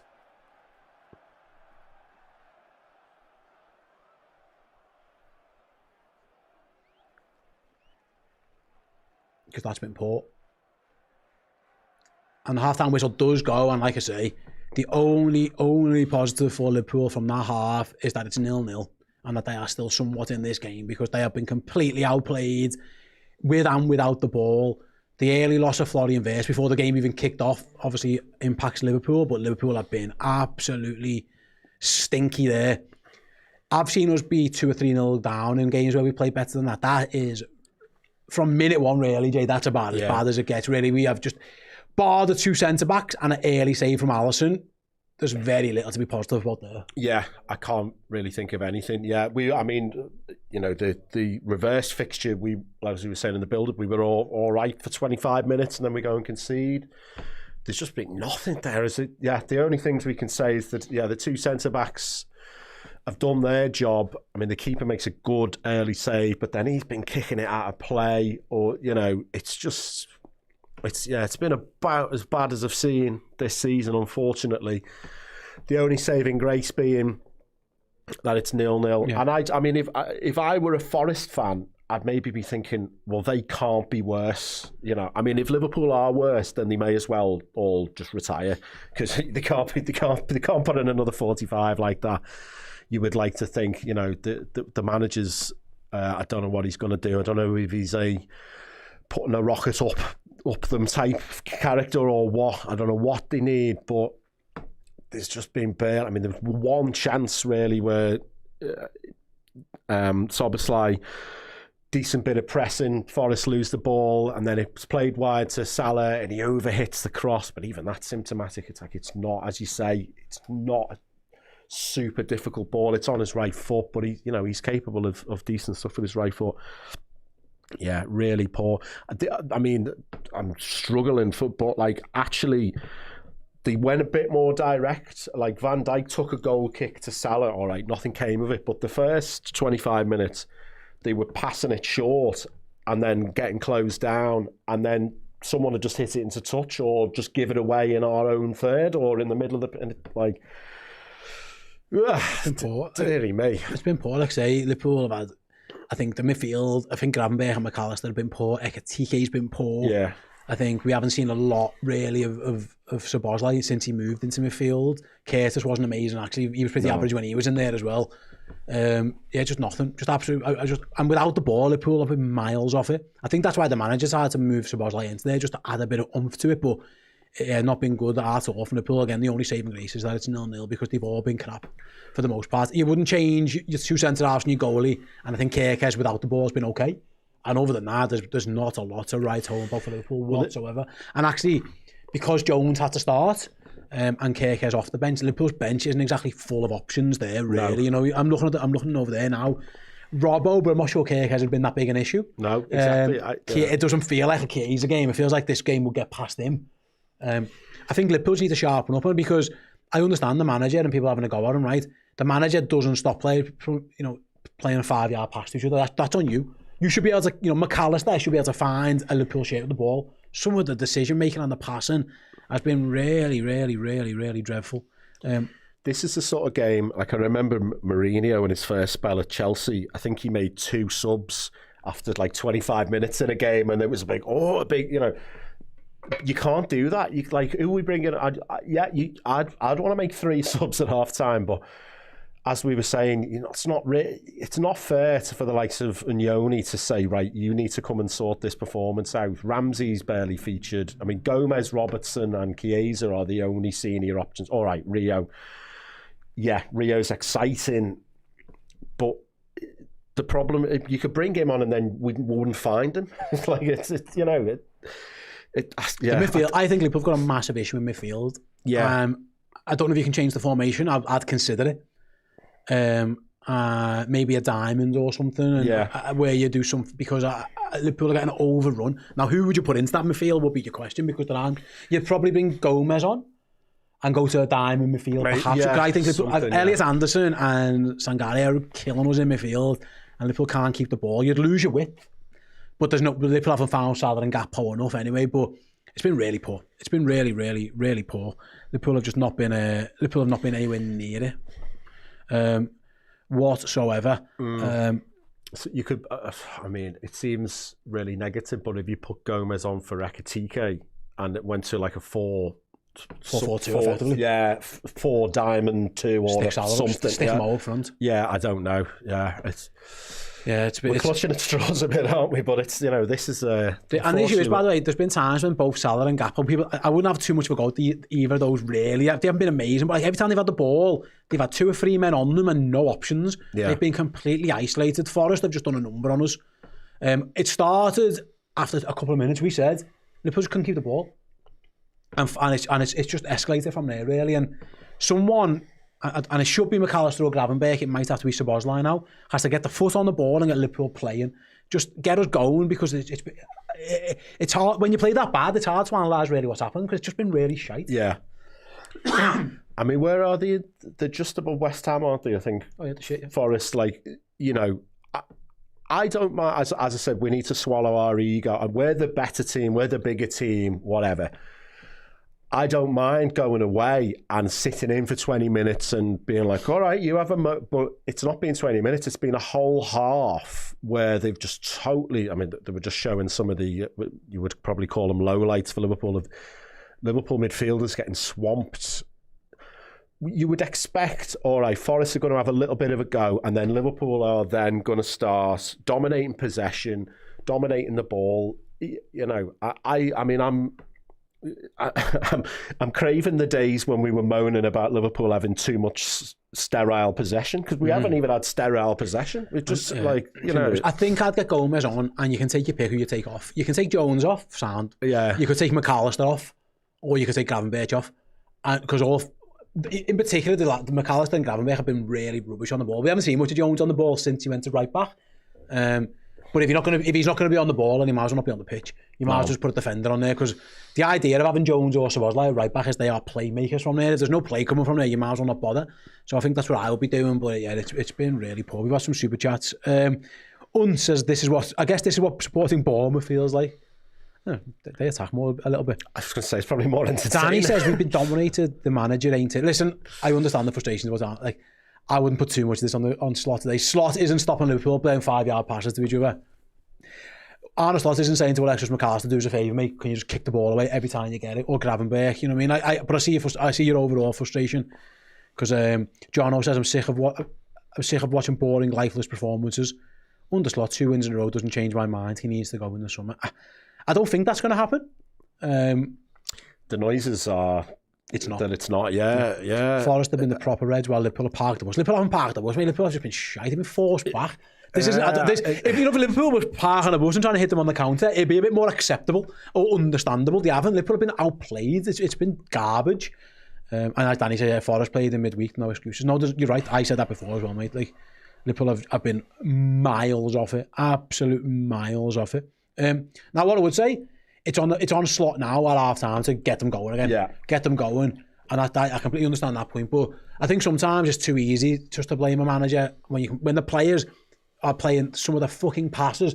Arne Slot hasn't said to Virgil van Dijk, do us a favour, mate. Hit one to right back into the sun at a floaty place, please, where Szoboszlai has to give the ball away. Yeah. They're things, that's on the players as well. Sometimes it's an easy cop-out. Yeah, just not good. Just not good at all. From most of them. It started in the first 10 seconds. Curtis dilly-dallying on it, got it taken off him, and it's snowballed from there. It's been shite. This is a test for Slot, though. I agree with what you're saying, but I mentioned like 12:30 kickoffs under Klopp and games where we'd had a week break or a 10-day break under Klopp where we were really poor and we weren't finding any rhythm. Those teams a lot of the time would just win the game. We'd go away to a Crystal Palace and we'd be rubbish, but we'd win 2-1. You know, this is where what I think is on the manager is to be like, right, that wasn't acceptable, but let's just somehow get over the line. No, Liverpool may do that. But I think also, I don't just think it's been that. I think that Liverpool are getting overrun in midfield, and that's on the manager to sort out as well. That is one thing they can't do. It's hard to do in the middle of a game, and it's hard to do when you've lost your best player or one of them 10 minutes before kick-off, but now he's got 15 minutes. I don't think this formation's working now, and it's what we always do. I definitely think there's value in trying to just beef up your midfield, because every time Ekatiké's dropped in, they just give the ball away, so he's not doing it. Yeah. So, but yeah, I don't know. He's the one that I've kind of got my eye on. If I was maybe going to make a change, I'll keep the fellas wide. I'd have a diamond maybe, or you could take Gakpo or Salah or Ekatike off and bring Gomez on and just take 4-4-2-ish. Yeah, maybe just to add a bit of energy, because what I would say is that they've only got 2 or 3 in midfield as well, and they are outrunning us to death. They are all over us. But by the way, also just slap Alexis McAllister and Ryan Gravenberch. Not literally, just give them a bit of a jib and say, lads, you can't be that bad. We are getting killed in here. Right then, let us know during the break. We're going to go take our break now. What changes, if any, you would make? Because, yeah, that has been a pretty dire first half for Liverpool. Me and Jamie will be back with the second half of the watch along after these couple of messages. How would you like to win this? A Liverpool shirt signed by the past master himself, Mr. Jan Molby. Well, at the end of February, we'll be giving away this shirt to one of our lucky Redmen Plus Legend subscribers. If you want to be in that draw, and in fact in every prize draw that we do throughout the entirety of 2026, download the Redmen Plus app, subscribe as a Legend tier subscriber, either on a monthly or a yearly basis, and you'll be in those prize draws. And yeah, at the end of February, one of you lucky people will be winning a shirt signed by Jan Molby. Download the app, become a legend, get yourselves involved. Excellent, nice one, gents. Right, before we go, we have got something very, very exciting to announce. Chris, would you like to tease what is coming next? Yes, we have got something so exciting, something that's going to take Redmen TV and our content to the next level. We are so incredibly excited for this. Yes, it is something that you have been asking for over 11 years.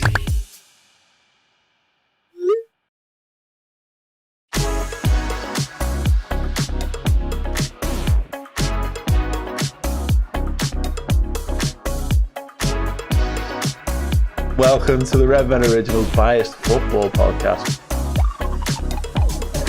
It is the deep dive. I'm joined by the man, the legend. It is the Chloe and Abby show. It's JNO Inside Time. Our survey said...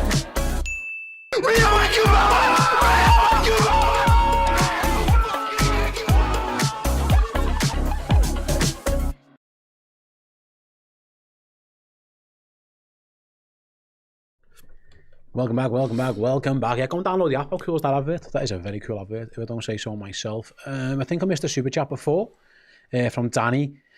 Get Macher off the pitch. I don't care if it's for Trey. I can't stand Macher's cartoonishly short legs. Come on.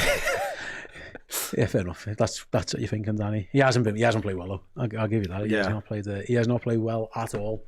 To say it mildly. Looking at, by the way, a riveting first half of Premier League action. Yeah. 0-0s all over the gap. Guy's billions well spent there. Wolves missed a penalty. I saw that against Palace. Not much going on elsewhere. And just, I've seen bits and bobs. Yeah, it was a Stonewall penalty for Wolves. Hardly missed it. Who missed it? I didn't quite see who missed it, but not else. More action in the games maybe than ours. That's worth mentioning without any goals going in. It's not been a very goal-packed first half for across the Premier League. Bit of it. It was Tolu, was he? Just shite slips. Oh yeah, Tolu. I didn't really like the run-up. Anyway. The Anderson says it. Jono says Slot would get a pass if this was a one-off, but we've seen all season it's not new. I'm worried whose ego will hurt us because Slot is his guy. For what it's worth, I just don't think Liverpool. Yeah, I don't think Liverpool are going to sack him. I just don't. For what it's worth, I don't think that's going to happen.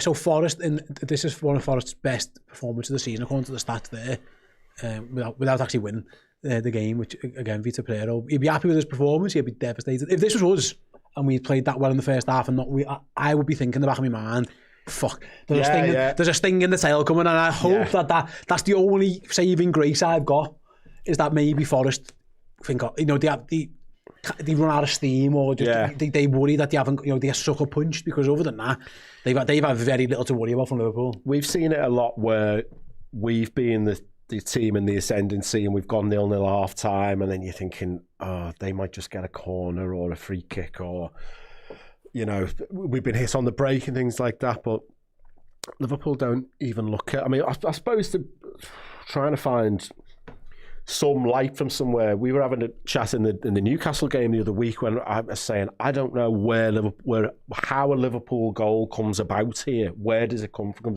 We weren't finding any kind of rhythm and passing, and then Hugo just went, it's all right, I'll sort it. I suppose Wirtz with the great assist in that game. Maybe we do need a moment of magic. Maybe we need a 30-yard and a sort of free kick or something. I don't know. Yeah, something. I think it's a wake up is what they need to do anyway. I hope I don't know. I hope someone's throwing a couple of teacups around the dressing room or someone's got into them there because that was really bad. That was really poor. I mean, it's but it is 0-0. That's the only. Again, I'll go back same to lineup, isn't it? Yeah, no one's made any changes there for either side as they come out from the break. Forest rightly so. Why would he? Liverpool, Arneslot could have took any of them off. Honestly, you could have made 9 changes if you had them.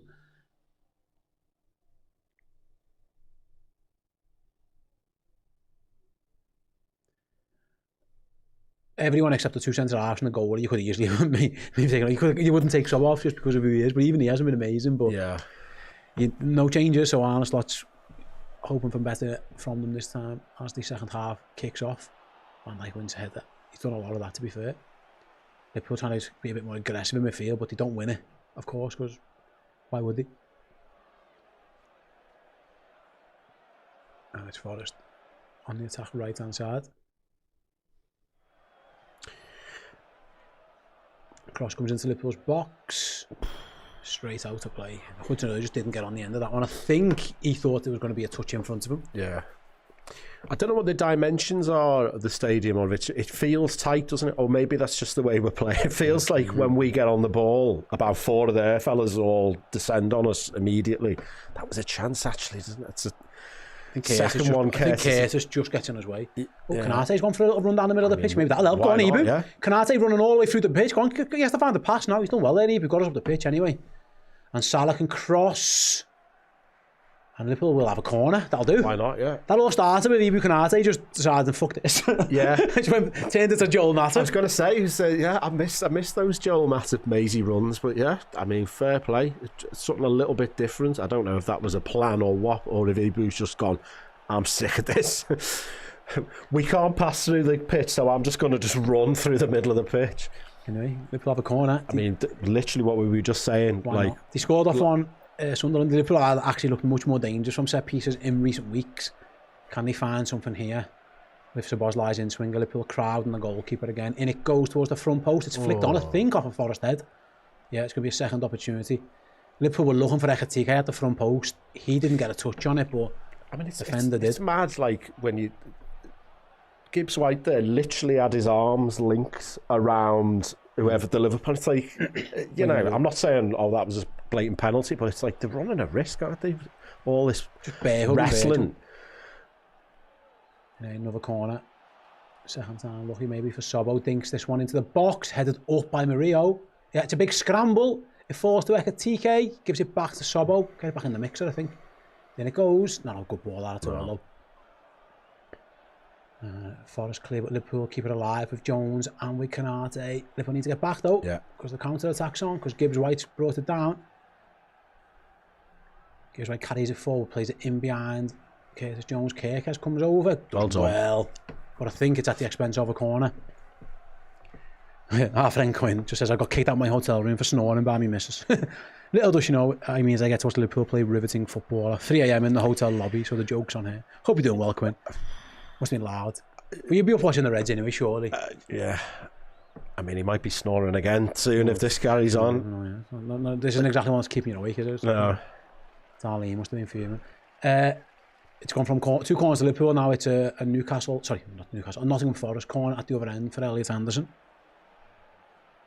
And it goes headed away by Ekitike, good defending by Liverpool's centre forward. Forest can recover though.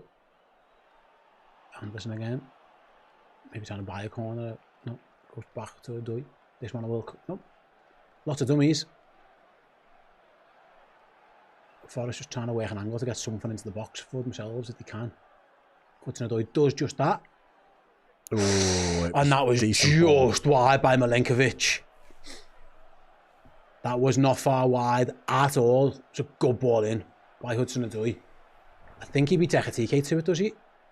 No, it's Van Dijk. Just goes over Ekitike's head. I mean, they had seemingly all day. They threw loads of dummies, but waited for the opportunity. Yeah, it was a yard wide in the end. Liverpool go long, giving Sobo one to chase. Murillo chases back though and plays it back to Ortega. Sobo goes to put the press on him. Liverpool. Oh, they give it away. Forest straight to Mo Salah. Can we capitalise? Salah gives it back to them. What was poor again. Forest present Liverpool with half a chance and Liverpool just gift it straight back to them. Salah didn't know, maybe he wasn't expected, just didn't know what to do, and he tried to play a really tough reverse ball.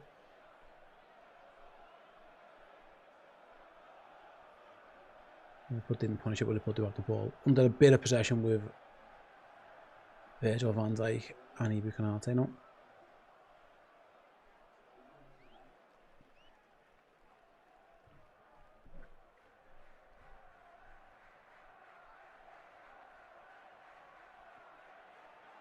Liverpool's keeping the ball in the halfway line, but Forest will press. Sobbo finds Curtis Jones at right back. Needs a ball. Checks inside, looking for one. McAllister, Szoboszlai, Liverpool just trying to keep hold of possession, which isn't the worst idea. Not really going anywhere with it, like, but just a spell on the ball. I was going to say it's probably one of our longer spells on the ball, which and may come to an end now. We'll see. Goes to the big switch. Yeah. Williams gets there. Sobbo wins the rebound. Wins a throw in off Anderson. He's been really good, Anderson. Very impressive. Liverpool take the throw in, and Curtis Jones can advance. Can he find a pass? And Sobbo, he goes to the big switch. Good ball. Fucking gap holder. Someone's got to have him. He's got 2 men on him. Drives off Hutchinson. Just lays it off the grab. Better in terms of keeping the ball from Liverpool. Not going, not actually do anything with it, but just keeping it all. I think it's making Forest move and run. Just time maybe quieting down their momentum again. Yeah. Which is fine. I mean, maybe this is the start of, you know, a little bit of possession, and then they had to do something. Come into the game a bit. You know, I don't know. Well, you have to do something to. I'm not expecting them to play all the way through and score here, but at least they're finding teammates. Yeah, it's a 4 or 5 passes on the run. Good ball, actually. McAllister from distance shoots, blocked. Back to Jones, into Szoboszlai. Back to Jones into the box. Good move from Liverpool. Curtis Jones has his shot blocked at the end. That was actually a good Liverpool move. Yeah. And Forest cleared it all over to Alisson. It was a nice ball by Konate through the lines. That one tried another one there, but yeah. Over ambitious, that one from Ibu, and Forest claim it. Well done. Liverpool win it back. Better from Liverpool now. They've had a good couple of minutes in terms of just not being so crap. I was going to say it was about a minute of unbroken possession there, and they've just lost the ball and then won it back immediately. So that's about the best 2-minute spell that we've had. Yeah.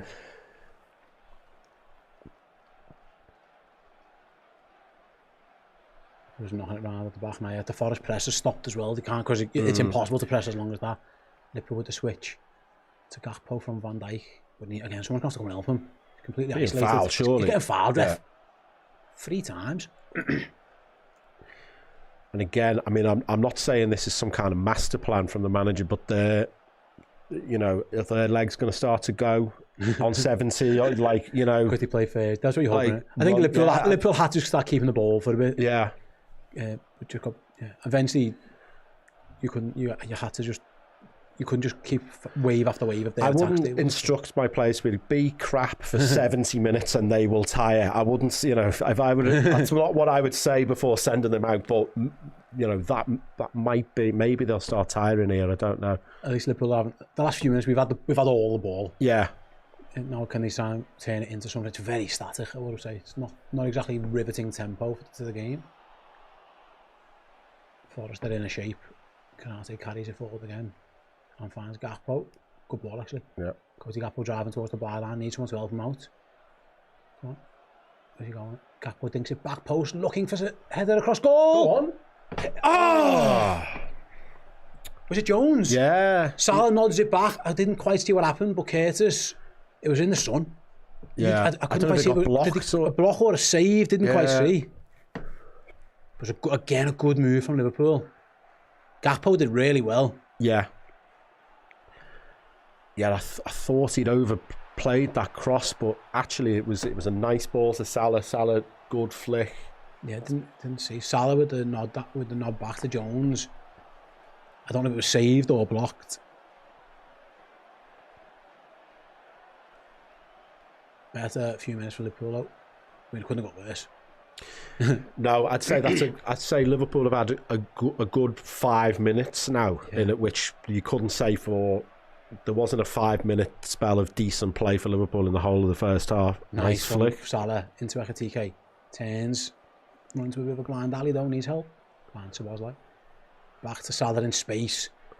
Salah into the box, round the corner. Poor cross. He was looking for, I think it was Kirkes who made it run to the middle. Carry on. Wasn't good. And then that's going to be a Forest throw. Yeah. This chance, let's see. So Salah nods it back.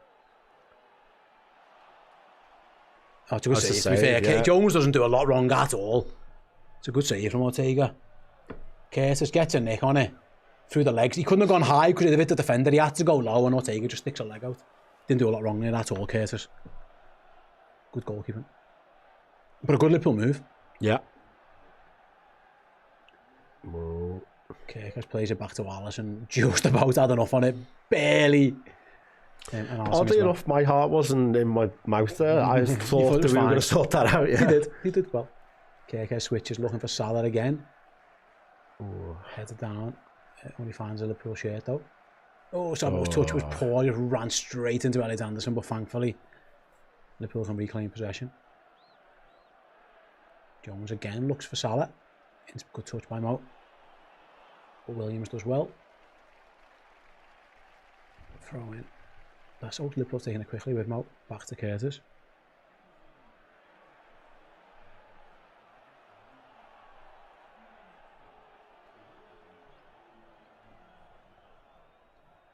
Liverpool starting to feel a bit more comfortable on the ball anyway. Yeah. This is a bit more what I expected the pattern of the game to be. If Liverpool keeping the ball, trying to probe for openings. So it's a bit more encouraging. We've carved out a few chances. They found Gakpo a few times, actually. He's done quite well when he's had the ball. Sobo to Virgil. Yeah, it's been a good, in terms of possession, 10 minutes for Liverpool. And they did create actually a pretty good chance that Ortega saved well.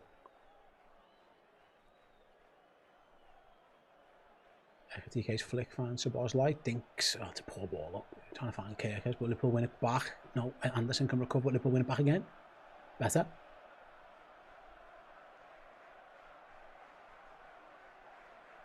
Just Salah with a bit of time and space. Got Curtis on the overlap if he wants to use him. It does. Jones around the corner, a 1-2 with McAllister. Jones gets there again, but 2 men on him. Space for Mo as he drifts inside. Plays it around the corner to Ekatike. Good tackle by Williams though.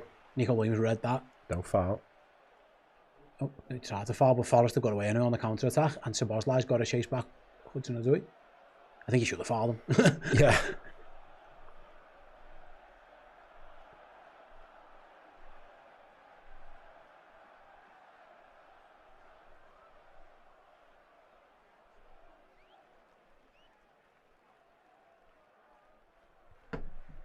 More comfortable possession, I suppose, now for Forest. First bit they've had for a while, actually. They've slowed the tempo right down as well.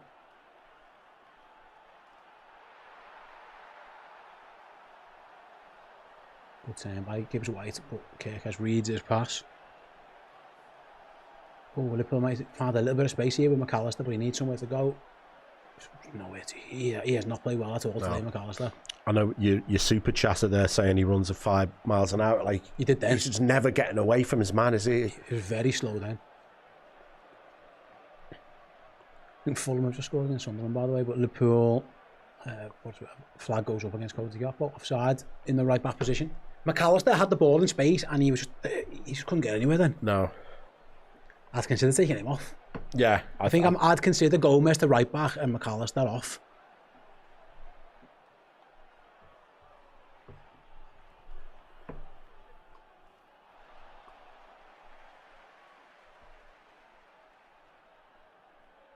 Right then, Murillo kicks it long. Gravenberch should recover.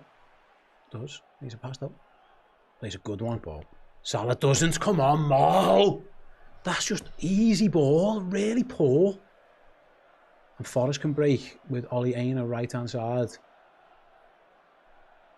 Really, just like, you know, I don't mind Salah trying stuff, right? And he gives it away, trying something a bit more adventurous, that's fine. But a 5-yard pass, you can't give that away there. It's rubbish.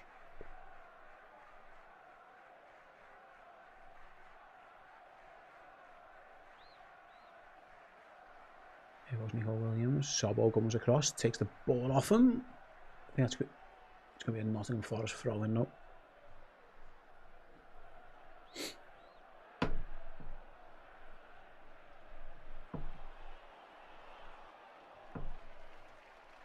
I think they're going to bring Aina across for the long one, are they? Yeah.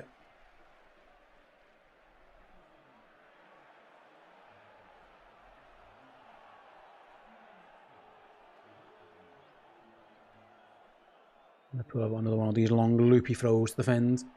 The sun might cause a problem here as well, actually, because they're right into the sun, so locating the ball might be a bit more difficult. And they've gone short. Play the odd double bluff. They found Anderson. And now the ball goes in long from the other side. Jones heads clear, be another throw in. Taking this one quickly. And Hudson-Odoi crosses. Good header out by Liverpool. And Ekitike wins the second. Can Liverpool look a counter? Go Hugo, go Hugo. You're getting ragged back by Aina. Right through. Oh, referee. He'll be booked, Ollie Aina. He knew exactly what he was doing. That's really... he's done really well there. He's just took on for his team, hasn't he? Yeah, it's unlucky. Ekitike did really well. He was getting hold on to it for ages. He was trying his best to escape from it. Aina just wasn't letting him go, and eventually he if he could just wrap his right foot, Salah's in space in the middle there. Yeah. He had to do it, Aina.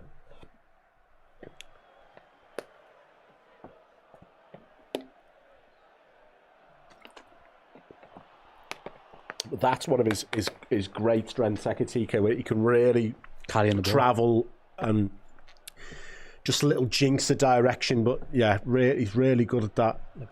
A chance for Liverpool to put the ball in the box now with Sobbo. And it goes very straight. Flicked on by McAllister, but straight behind. He's not going to do much with that, I don't think. I don't know if he's looking for someone to run onto that one, Alexis, but not happening there.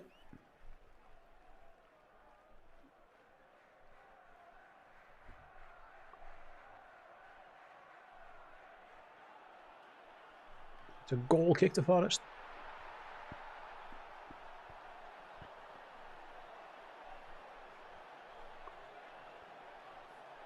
Then Liverpool win it back with Canate. He gives it away though.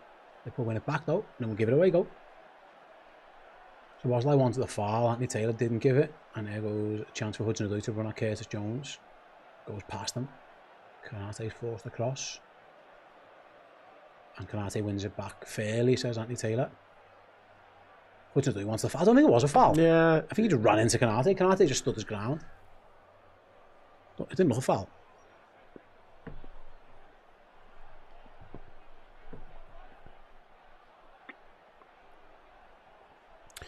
It's been another frustrating hallmark of Liverpool's season that Slot was very good, I think, last season. Of this game needs this change, and whether it's a personnel change or a tweak, and then he'd find the solutions. Yeah. So often we've ended up like, oh well, I'll lash 4 forwards on, and we'll, and then the formation's a bit of a mess. Gravenberg just can't control the ball there. Sorry to cut across your Jay, and Forrest can attack up against Milos Kerkez. Gravenberg's having an absolute stinker today. Yeah. Cross comes into the box. Bouncing on top of the goal, actually, again. It was the second time that's nearly happened from the other side. It was only Aina this time. That all comes from just rubbish from Gravenberg. You're right, by the way, in the changes. Whether he just doesn't think he's got the options. But now, I mean, as we've already mentioned the bench a couple of times. There isn't too much. He's he probably trusts Gomez a bit. Robertson, Chiesa, he's not. Robinson for Kerkez. He maybe throw Rio on in the last 10 minutes or something, but... Yeah. Anyway, Liverpool battling in the midfield. But he hasn't really found a solution with the players on the pitch. It's been better this half. It's going to be worse, but it's been brilliant. Curtis Jones is fouled, and Liverpool have a free kick up right back. He looks in some pain there, Curtis, actually. Holding his ankle. Who was it who fouled him? Hudson-Odoi. Oh, yeah, Ooh, that is a bit of a whack, yeah. Kicks him in the back of the Achilles.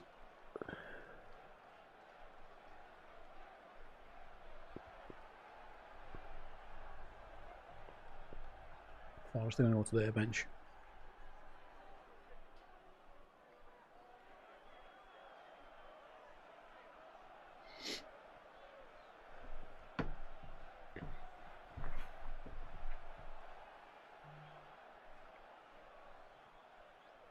I think Canate will take this free kick from the right back position. Just kicks a bit of a hit and hope, really. Not great from Liverpool, but can they recover the seconds? They can.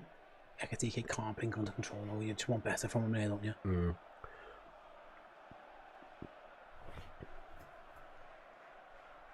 And that'll be a throw in for Liverpool. Salah. What's he give there? What's he give there?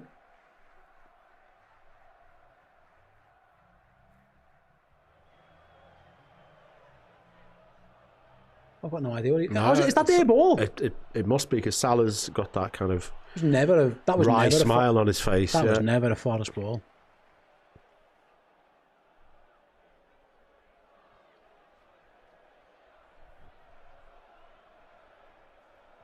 Forest are going to take Hudson-Odoi off.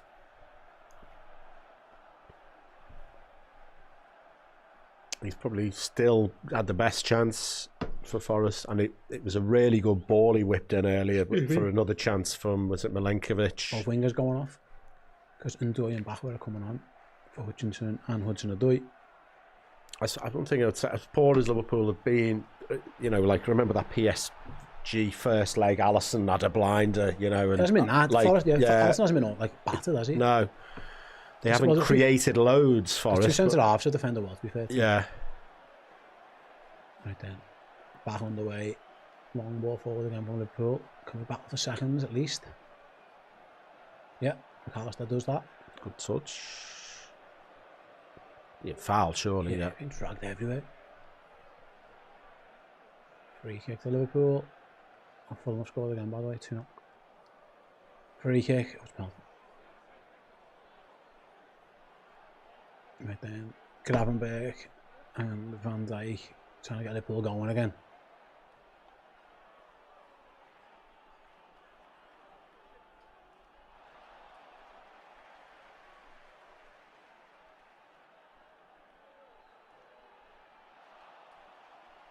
Van Dijk with the switch to Gakpo. Bit of time and space over there. Someone's got to give him a pass though, because he's being marked now by, I think Bachwer's got back. Gravenberg spins. What's our plan here, boys? Are we trying to score a goal? Wide to Kerkers, down his line. Okay. Found the ball into the box. He's looking for a yard for yard. Come on, Cook. No one even remotely close to him. And then Gravenberg's dummy. Oh, come on, boys. Ugh, this is a slog.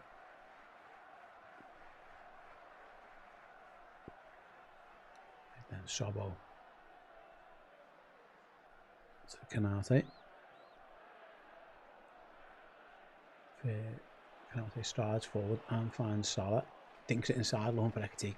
Pull off him all again. You got Williams under a bit of pressure. Don't foul him. Just make him do something. That'll do. Just kicks it straight up in the sky. And then Canate is adjudged to a foul. Gibbs white. Doesn't like the decision, Eby, but I didn't see it. To be honest with you, I couldn't see it. Yeah, it didn't look like massive roughhousing from Canate. Yeah, I don't know.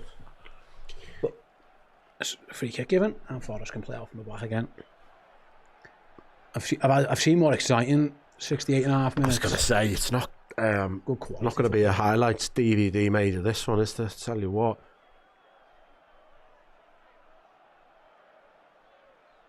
I think Gakpo defends well and wins the ball back. McAllister beaten to it. Now he's got it back and finds Sobo.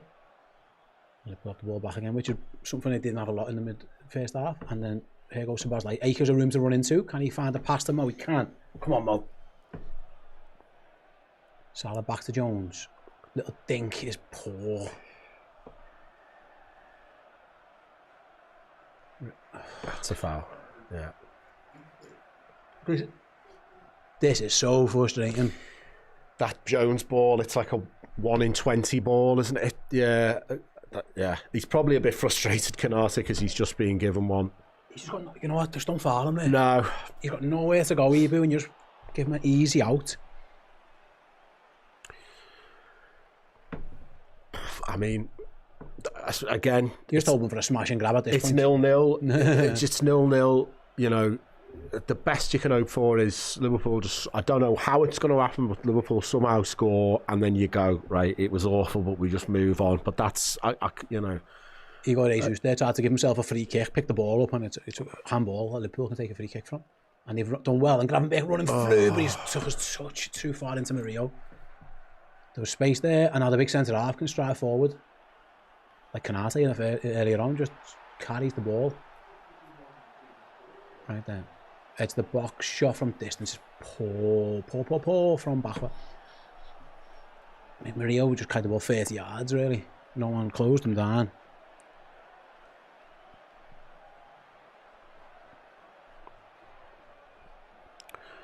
Actually, Forest haven't been that good in the second half either. No, I was going to say the quality of the whole game has got worse, if that were possible.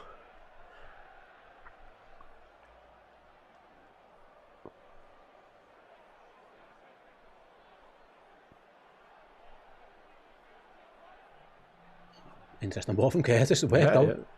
Fees Milos Kerkers on the other side. But again, someone's got to come show for the ball, boys.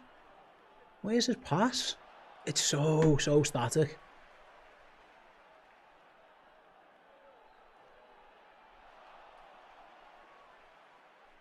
Salah does well though, beats Nico Williams to the ball and can strive forward, but Nico Williams gets back into position. Salah says he was pushed. Anthony Taylor disagrees. Salah, wry smile. I don't think it was a foul. No, I think he's done well. Williams, obviously familiar with Mo. Salah does well. He gets away, and that touch there. His touch is poor. And oh, Mo, he just don't give up. No. He half give up there, Salah, in the end. I think he knows as well.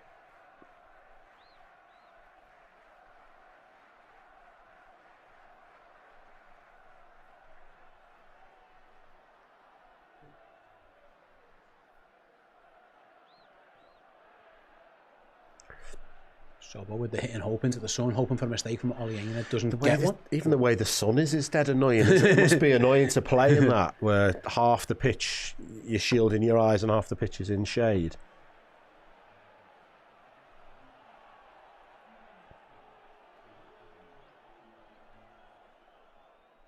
Right, then ball goes back to Alisson.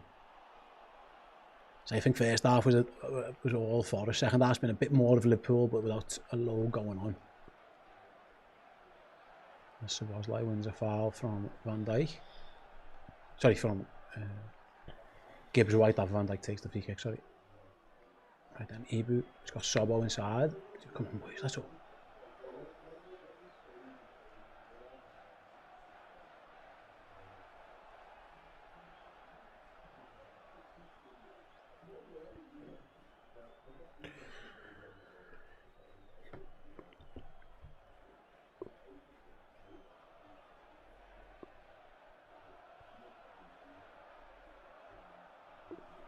Right then, they pull out the ball back at Alisson's feet.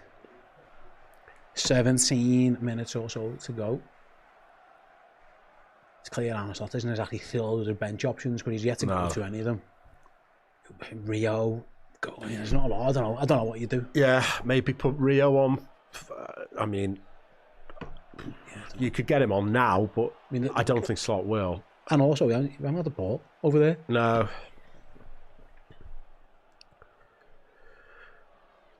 I can't really see Chiesa sorting this out. I don't know. No, it's no way. Is that repeat into that one?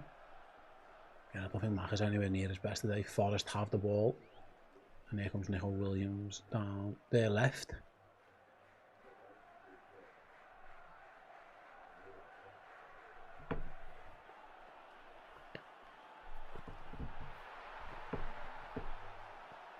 I think we're struggling to name our Oosh man of the match at this point, aren't we? For us, yeah. Want the centre backs maybe? Yeah, that. Right then, can Liverpool do something down the left? Here's Milos Kerkers. Again, it's just jogging pace though. As far as just get back into position. Yeah. Liverpool are basically at a standstill. Don't know where our men are. I can't see any of our midfielders in the picture. I don't know for someone to pass to at this minute. Well, we're very high up. This is where we are. Yeah, for a piece of magic from someone, maybe, I don't know. Here's Mo Salah. It's Curtis Jones. Can he find Salah? He can't. It's very tight in there. Salah dinks it into the middle. McAllister gives it away. Just doesn't get it under control. If I was taking anyone off, it'd be him actually. McAllister. Yeah. I think Yeah. he's often doesn't. He's a net negative at this minute. Yeah.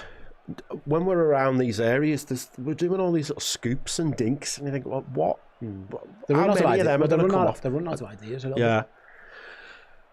Yeah, in terms of a piece of magic, I mean, this is the sort of game the likes of a Steven Gerrard had just put a 30-yarder in or something, you know, where Liverpool have been poor and you just get away with it, or a Torres or something, you know. That's what it was like, maybe, but for now, yeah. Forrest are having a poor game as well. Backway just lets the ball nip out of play after the big switch. Liverpool are bringing Rio on. Yeah, As fair play. Forrest are bringing a couple more on. I'm surprised they're taking Elliot Anderson off. You've got to believe maybe that's a fitness thing because he's been their best player. Liverpool are going to bring Keys on as well. Yeah, I mean, you might as well go for it, yeah. You can refresh the attack if you want. I wouldn't be shocked if Ekatike comes off No. for Chiesa, and then you're looking at Gakpo maybe for Rio, unless you take Mo off. Or you could consider, again, McAllister off and maybe drop. But yeah. I'm happy this is happening now. I mean, I'm sure there'll be people that say, well, we should have had Rio on 20 minutes ago, whatever. I thought, we'll bring Rio on about 85. You know, at least he's got a little chunk of the game he's going to have 1 or 2 or 3 opportunities on the ball here where he can do something. Double change for them as well. They brought 2 on. Liverpool are going to take Mo Salah off. Yeah. I mean, I don't think he can be complain really. I don't think Mo's had a good game at all. No. I mean, Chiesa right wing or Rio right wing or Gakpo right wing. Could be Gakpo. We'll find out what the reshuffle leads to. That's 9 games now. That's Mo Salah's longest run of Premier League games without a goal. I think the last one when he was actually at Chelsea. It's Gakpo as well. yeah. So it's both wingers. So I'm guessing Chiesa is going to play right wing. Is he? Yeah, Ekatike is getting the 90 then. Let's see. Yeah, Gakpo and Salah go off. Rio and Chiesa come on.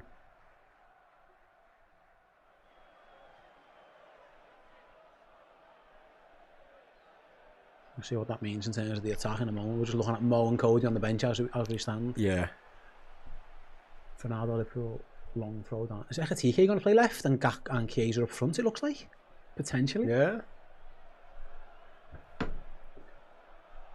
Oh. I think it was Barnsley. There was some talk of where's Rio started, where's he going to start? And he did start on the left. He didn't, you know, Rio's He's going to be on the left. barely played anywhere else, has To he? be fair, I think it's Rio left and Chiesa on the right. I think it was just for that throw in that we saw a little bit of a change. Right then, we enter what, 12 or so minutes to go, plus any stop stand. There shouldn't be too many, to be honest with you. Have a relatively poor game. Liverpool kick it longer, just cannons off Ekatike. But he wasn't even looking at the ball then. Get that. McAllister wins that and is fouled.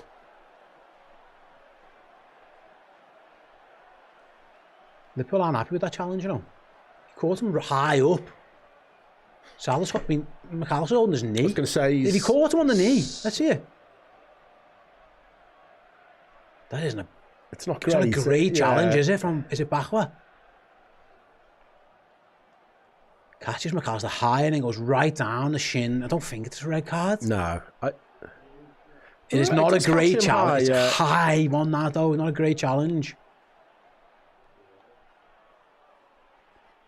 Yeah, he just seemed to be bleeding, unless that's the red of his sock. I can't quite tell. Anyway, McAllister. Dominguez. Just above his shin pad, isn't it? Yeah. Did he get booked for that? No. He should have. Liverpool, rather than play this one short, Liverpool are taking the chance to, they're going to load the box. They're going to send the centre halves forward. That type of game where Why maybe not? Yeah. Something scruffy, a second ball or something, you know. Canate, Van Dijk at the back post for Szoboszlai, and he just hang it up to them. That's what he's gone for. Back post, headed away by Mario in front of his goalie. Gravenberch can recover.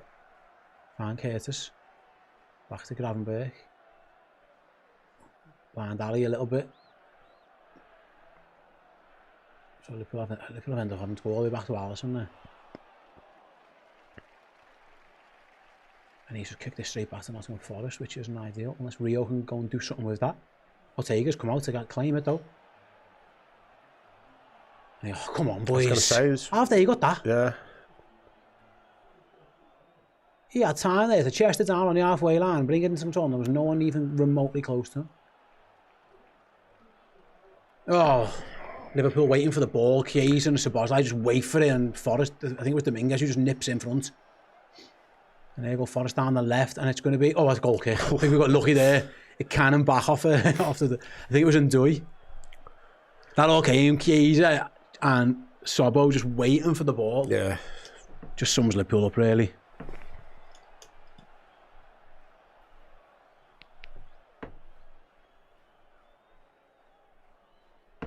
Right then, goal kick to Liverpool. Virgil van Dijk.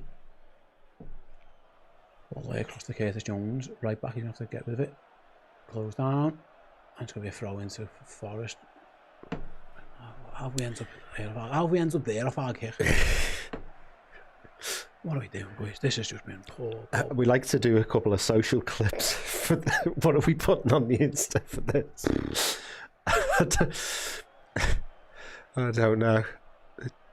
A little clip of us going, that's been a decent 5 minutes from Liverpool. That's about... Yeah, not a lot. Yeah. Right, and there's a big scrap toward Liverpool's... Like alehouse football, isn't it? Ball into the box that Alisson can claim. Is there a counter on? Probably not. Right, then Alisson throws it out to the left to Kirkes, but again he's under pressure. That's a foul. Yeah, he's fouled.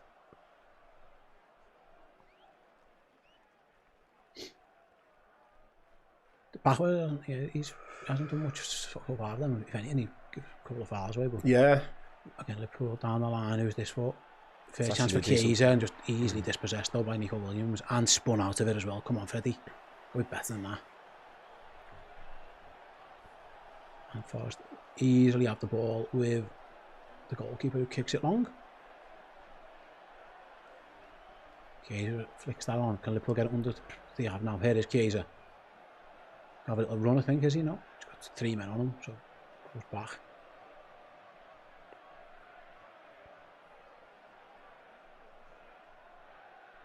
Come on, boys. Chiesa's going. He needs help. In the end, wins a throw in. Dominguez, but that was the best he could get there. Yeah. Liverpool are going to bring Andy Robertson on for something. I think Gomez coming on as well. Yeah. For Jones. Is this just a case of I've got subs and might as well try and freshen it up? Yeah.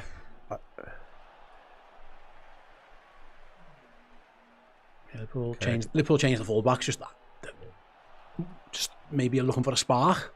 Yeah. Bit of fresh legs.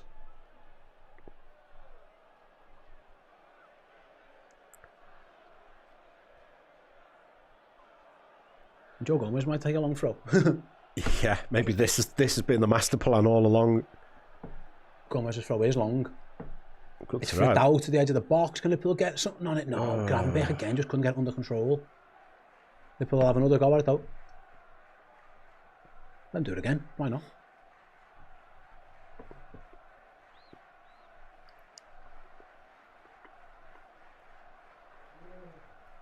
You can't beat them, join them.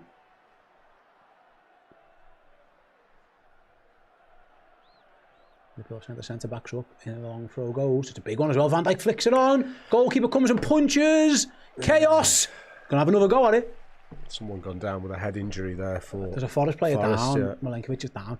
Hey, they're long throws, them. Yeah. Joe's putting some air under these. I think his goalie wiped him out there. Yeah. was a little bit of a loopy flick on by Van Dijk. No, I think it was the goalkeeper. McAllister's in there, yeah. Goalie just No clears foul by everyone out. anyone. I think he's just trying to buy a bit of time, isn't he, Milenkovic, or get the play stopped. 2 good long throw-ins from Joe. Third one incoming. Yeah. Come on, Joe. Long throw again by Gomez. Right into the mixer. Headed clear by Forrest this time. Robbo just keeps it alive by hoiking it back in. Van Dijk keeps it alive. It's pinballing around. Sangari kicks it up into the sky. Forrest get a touch on it, and then backward comes and gets rid of it, and it'll be a throw into Forrest. And with 5 minutes to go, whatever happens in this game, all 3 results are still possible. It's been a poor quality second half. Forrest were pretty good in the first half. They haven't been great in the second. Liverpool, not a lot all game, to be honest with you. And with just a few minutes to go, you're just hoping for a smash and grab now. Forrest are thinking the same. They just tweak it right up into the sky. Gomez has to just head that one clear. And that's a foul, surely, referee. Nothing given. So Forrest can attack down there left with Williams. Trying to get to the byline. Crosses. Alisson gets a touch. Not clear. Gibbs White block. Big block. I think it was Robertson. Sangare drifts it wide. Oh, I don't think Alisson dealt particularly well with that one. Williams does really well. Digs a cross out, but a bit of a flap from Alisson, wasn't it? To be fair to Robertson and to Gravenberch, they do well. Robertson with the first block and then Gravenberch just to put pressure on the second. I think if that's on target, it's getting blocked, isn't it, by Gravenberch? Andy Robertson proving vital there. Used his backside to good effect. Watchalong. I think he's had no success off them all day. I just don't think that's the plan. But it shouldn't be. It's going to come straight back. Robertson's got some way to do, and he's beaten to it, and the ball goes across the goal, and Gomez concedes a corner, and that's the worry with Robertson at times. The legs, he hasn't got the pace of Kirk has. And he had a 2-yard head start there and got beat in the foot race. And Joe Gomez has to concede the corner.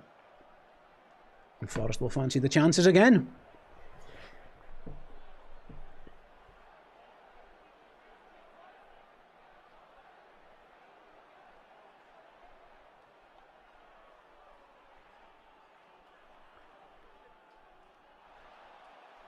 Corner in from Forrest towards the back post, headed away. I think Alisson might have got a punch on there actually. Yeah. And Rio and Gamola can look to count to break, but he gives it away. Dominguez wins it back. He's going to come back into the box, I think. No, it's not yet. Sangari now he delivers. Rio blocks. Liverpool can't prevent the corner.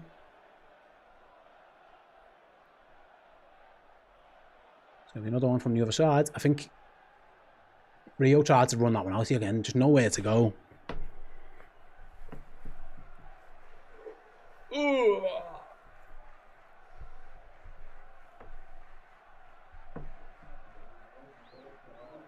Corner goes deep. Forrest keep it alive. Block again by Canate. Bouncing around all over the place. Szoboszlai's header, and then Rio and Gamola just boots up the pitch, which was the right option. And Forrest go all the way back to Ortega.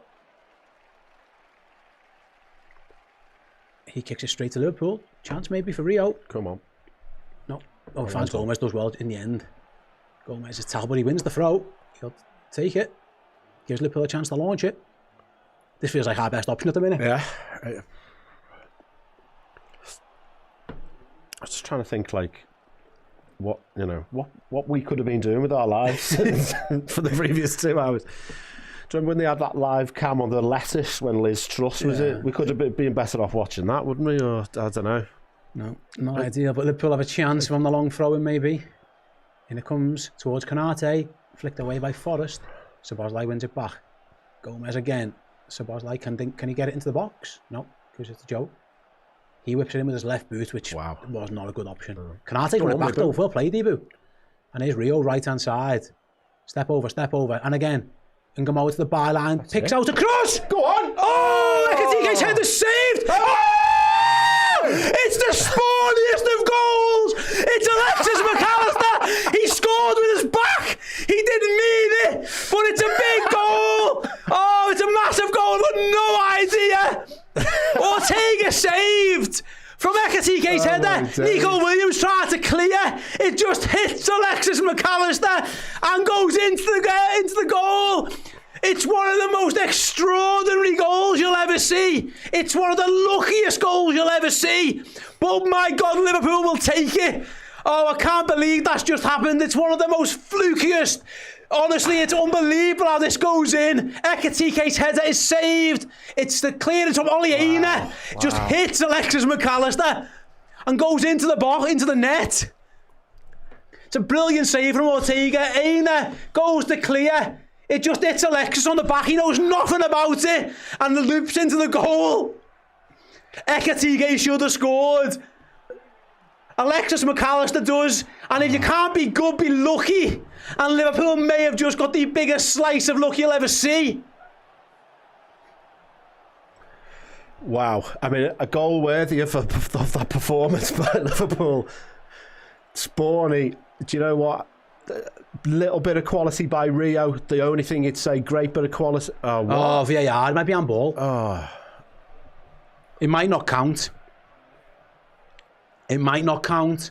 Does it hit Alexis on the elbow? Is what we're looking at. Surely it's his hip. Let's see. I don't know what that is. Is his back? Is it his arm? Is there enough to overturn it? I don't think so. That angle there doesn't look like it's his elbow. It looks like it's his hip. Yeah, like his side almost. Yeah. That looks like his side to me. Yeah. That doesn't look like the arm to me. If that's the only angle, is it getting ruled out? I think VAR have said elbow. What? And even when Liverpool thought the luck was in, it was out.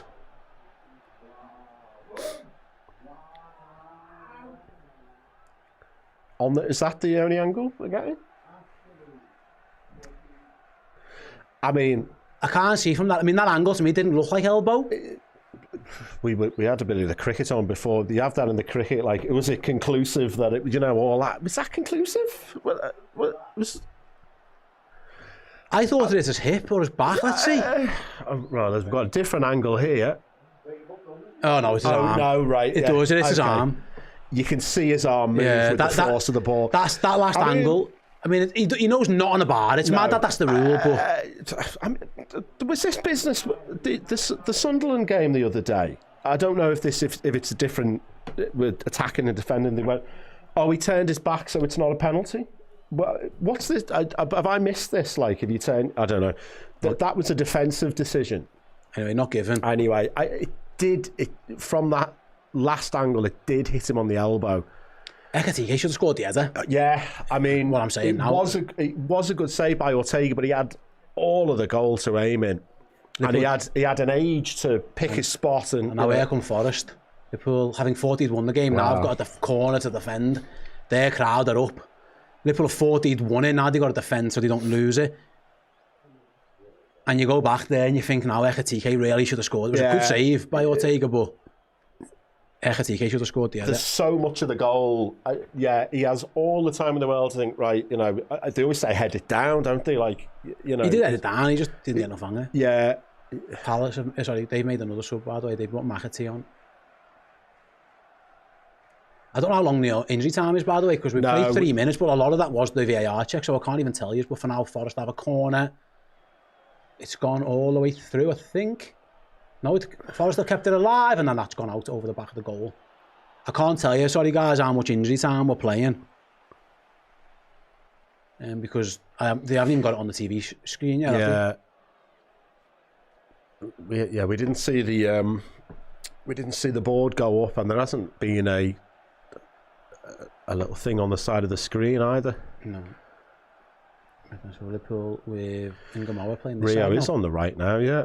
Gives it away though. And it's a throw into Forest in front of the Forest dugout.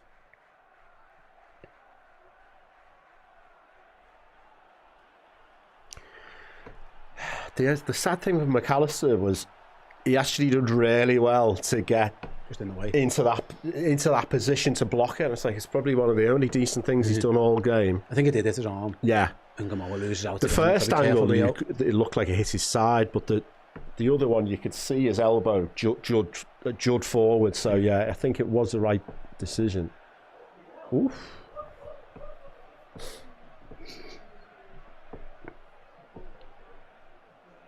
Sangare just started to score an absolute will. He connected well. I was going to say, he caught it, didn't he? Yeah. But Liverpool have a goal kick.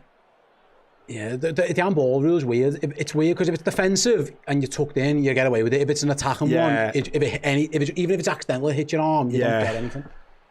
It's a handball. But Ekatike should have scored the other. Right, then Liverpool, one long ball forward. Can he get anything out of this one? Forest clear.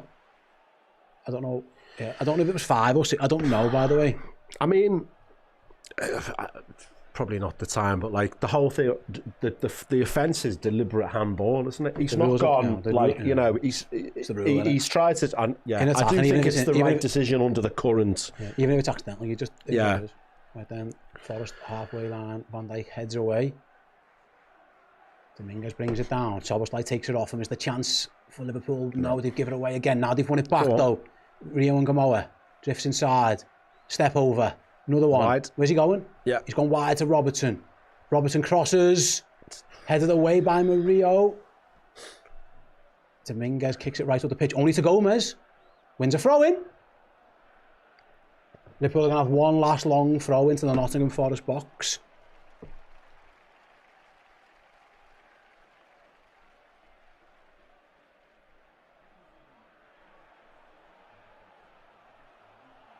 Come on, Joe. Come on, boys. Oh, he's gone short. To Szoboszlai. Why's he done that? No, there's no angle. Sobo looking for an angle to cross. Dinks it back post. Can he find someone? Header! Off the line! Yes! Oh, McAllister! This time! Surely this one will count! Surely this one will count! Oh, Alexis McAllister in the 97th minute! Looks like he's won the game for Liverpool! Oh, it's huge drama at this stadium again! It was reminiscent of all those years ago. When Darwin Núñez did the same thing, it looks like it's Alexis McAllister for this one. Liverpool look like they've won it. We'll check everything. Let's see. Oh my days. Is someone offside? He might get given offside, mightn't it? Oh, so he's going to be offside? Yeah. Yeah, it will be, won't it? Yeah. It's going to be offside. Yeah. It's Van Dijk. It's Van Dijk who heads it across goal. I think he's going to be offside. Yeah. I think Virgil might be off. Yeah, it's going to be offside. Fucking hell. Oh. I mean, naked eye, it looks clear. Yeah, he's off, isn't he? Dear me. Ekatike's definitely offside. I'm sure Virgil is as well. Unless you're hoping for some sort of miracle from a shoulder or something from the Forest defender here. It looked it. Yeah. Liverpool have had 2 opportunities late on from Alexis, both ruled out. Well, I was just about to say rule that one out, but it looks like it is getting ruled out. Well, I'm... they don't even bother... Goals given! Goals given! Goals given! Goals given! I thought it was offside! It wasn't offside at all! Ekatike was he not included? I don't know. It's huge drama, it's huge controversy. I just thought it was off. He's not off. Van Dijk is played onside by Oleander, I think, is it? I'm not sure. Oh, there you go. I was wrong. I'm so glad I was wrong. I've never been so wrong in my life, and I've never been so glad to be wrong. The goal counts. And Liverpool are seconds away now. Big header by Canate. Hoofed forward by Forest. Headed away by Liverpool. Ekatike nods it along. Liverpool just need to get there. Oleander gets it first. And that's going to be a throw into Liverpool. I thought it was off. The VAR, the lines. Oh, it's massive, massive, massive, massive, massive. It was onside, by the way. You couldn't see because Ollie is tiny, but it was his boot. And the full-time whistle goes at the City ground. And in the most awkward and controversial, perhaps, and late drama, Liverpool have won. Forest don't like it. Liverpool do. Alexis thought he'd won it earlier. Handball ruled that out. You can't rule the second one out, Jay. That is the smash and grab of the century. I mean, we were saying first half, second half, 20 minutes out, we can't see how Liverpool are going to win this game. It's going to take a moment of brilliance or something mad. We've had two mad moments at the end there. McAllister, you had this first one ruled out. He closed down a clearance and it went in and it hit his elbow. The second one, it was Van Dijk who nodded it down. It looked to all the world like it was offside to us. Ollie in his boot. And his toenail was keeping him on. I don't know. Frankly, I don't care. Liverpool have got, I mean, it was such a poor quality game. It was, let's have it right. It was a poor display from Liverpool. Forest were good first half, ran out of steam. It was an exciting injury time. The rest of the game was a really poor watch. But, you know... If you can't be good, be lucky. That... Like I was saying, I mean, I hesitate to call it champions mentality, but just somehow get out with a win. And what I would say, right, they've managed it. Liverpool under Jurgen Klopp did the exact same thing at this exact same stadium. Yeah, you've just got to win. Sometimes you've just got to win, and we always find it tough at this place against that opposition, and it happened the same again. I go back to it was reminiscent of Darwin Núñez a couple of years ago. You had to just win the game. Liverpool did it then. They've done it now. We have to name our Oosh man of the match. I've got a couple in my mind. Yeah. He won the game, but I don't want to give it to Alexis. No, I don't think it's quite funny if we give it to him. Because I had to took him off about 10 times. Yeah. There is a genuine argument to be made for Rio and Gamoa. There's a genuine argument to be made for Joe Gomez. Yeah, change the game. I think I would give it to one of the centre-backs. And I think, given that he was included in the goal, that shades it towards Virgil for me. Yeah. The sensible choice is probably Virgil, isn't it? But the funny choice is McAllister. We've got in the chat, we've got Zingy says Kanate. PFNR also goes for Kanate. Isaac said I'd give it to Rio or Virgil.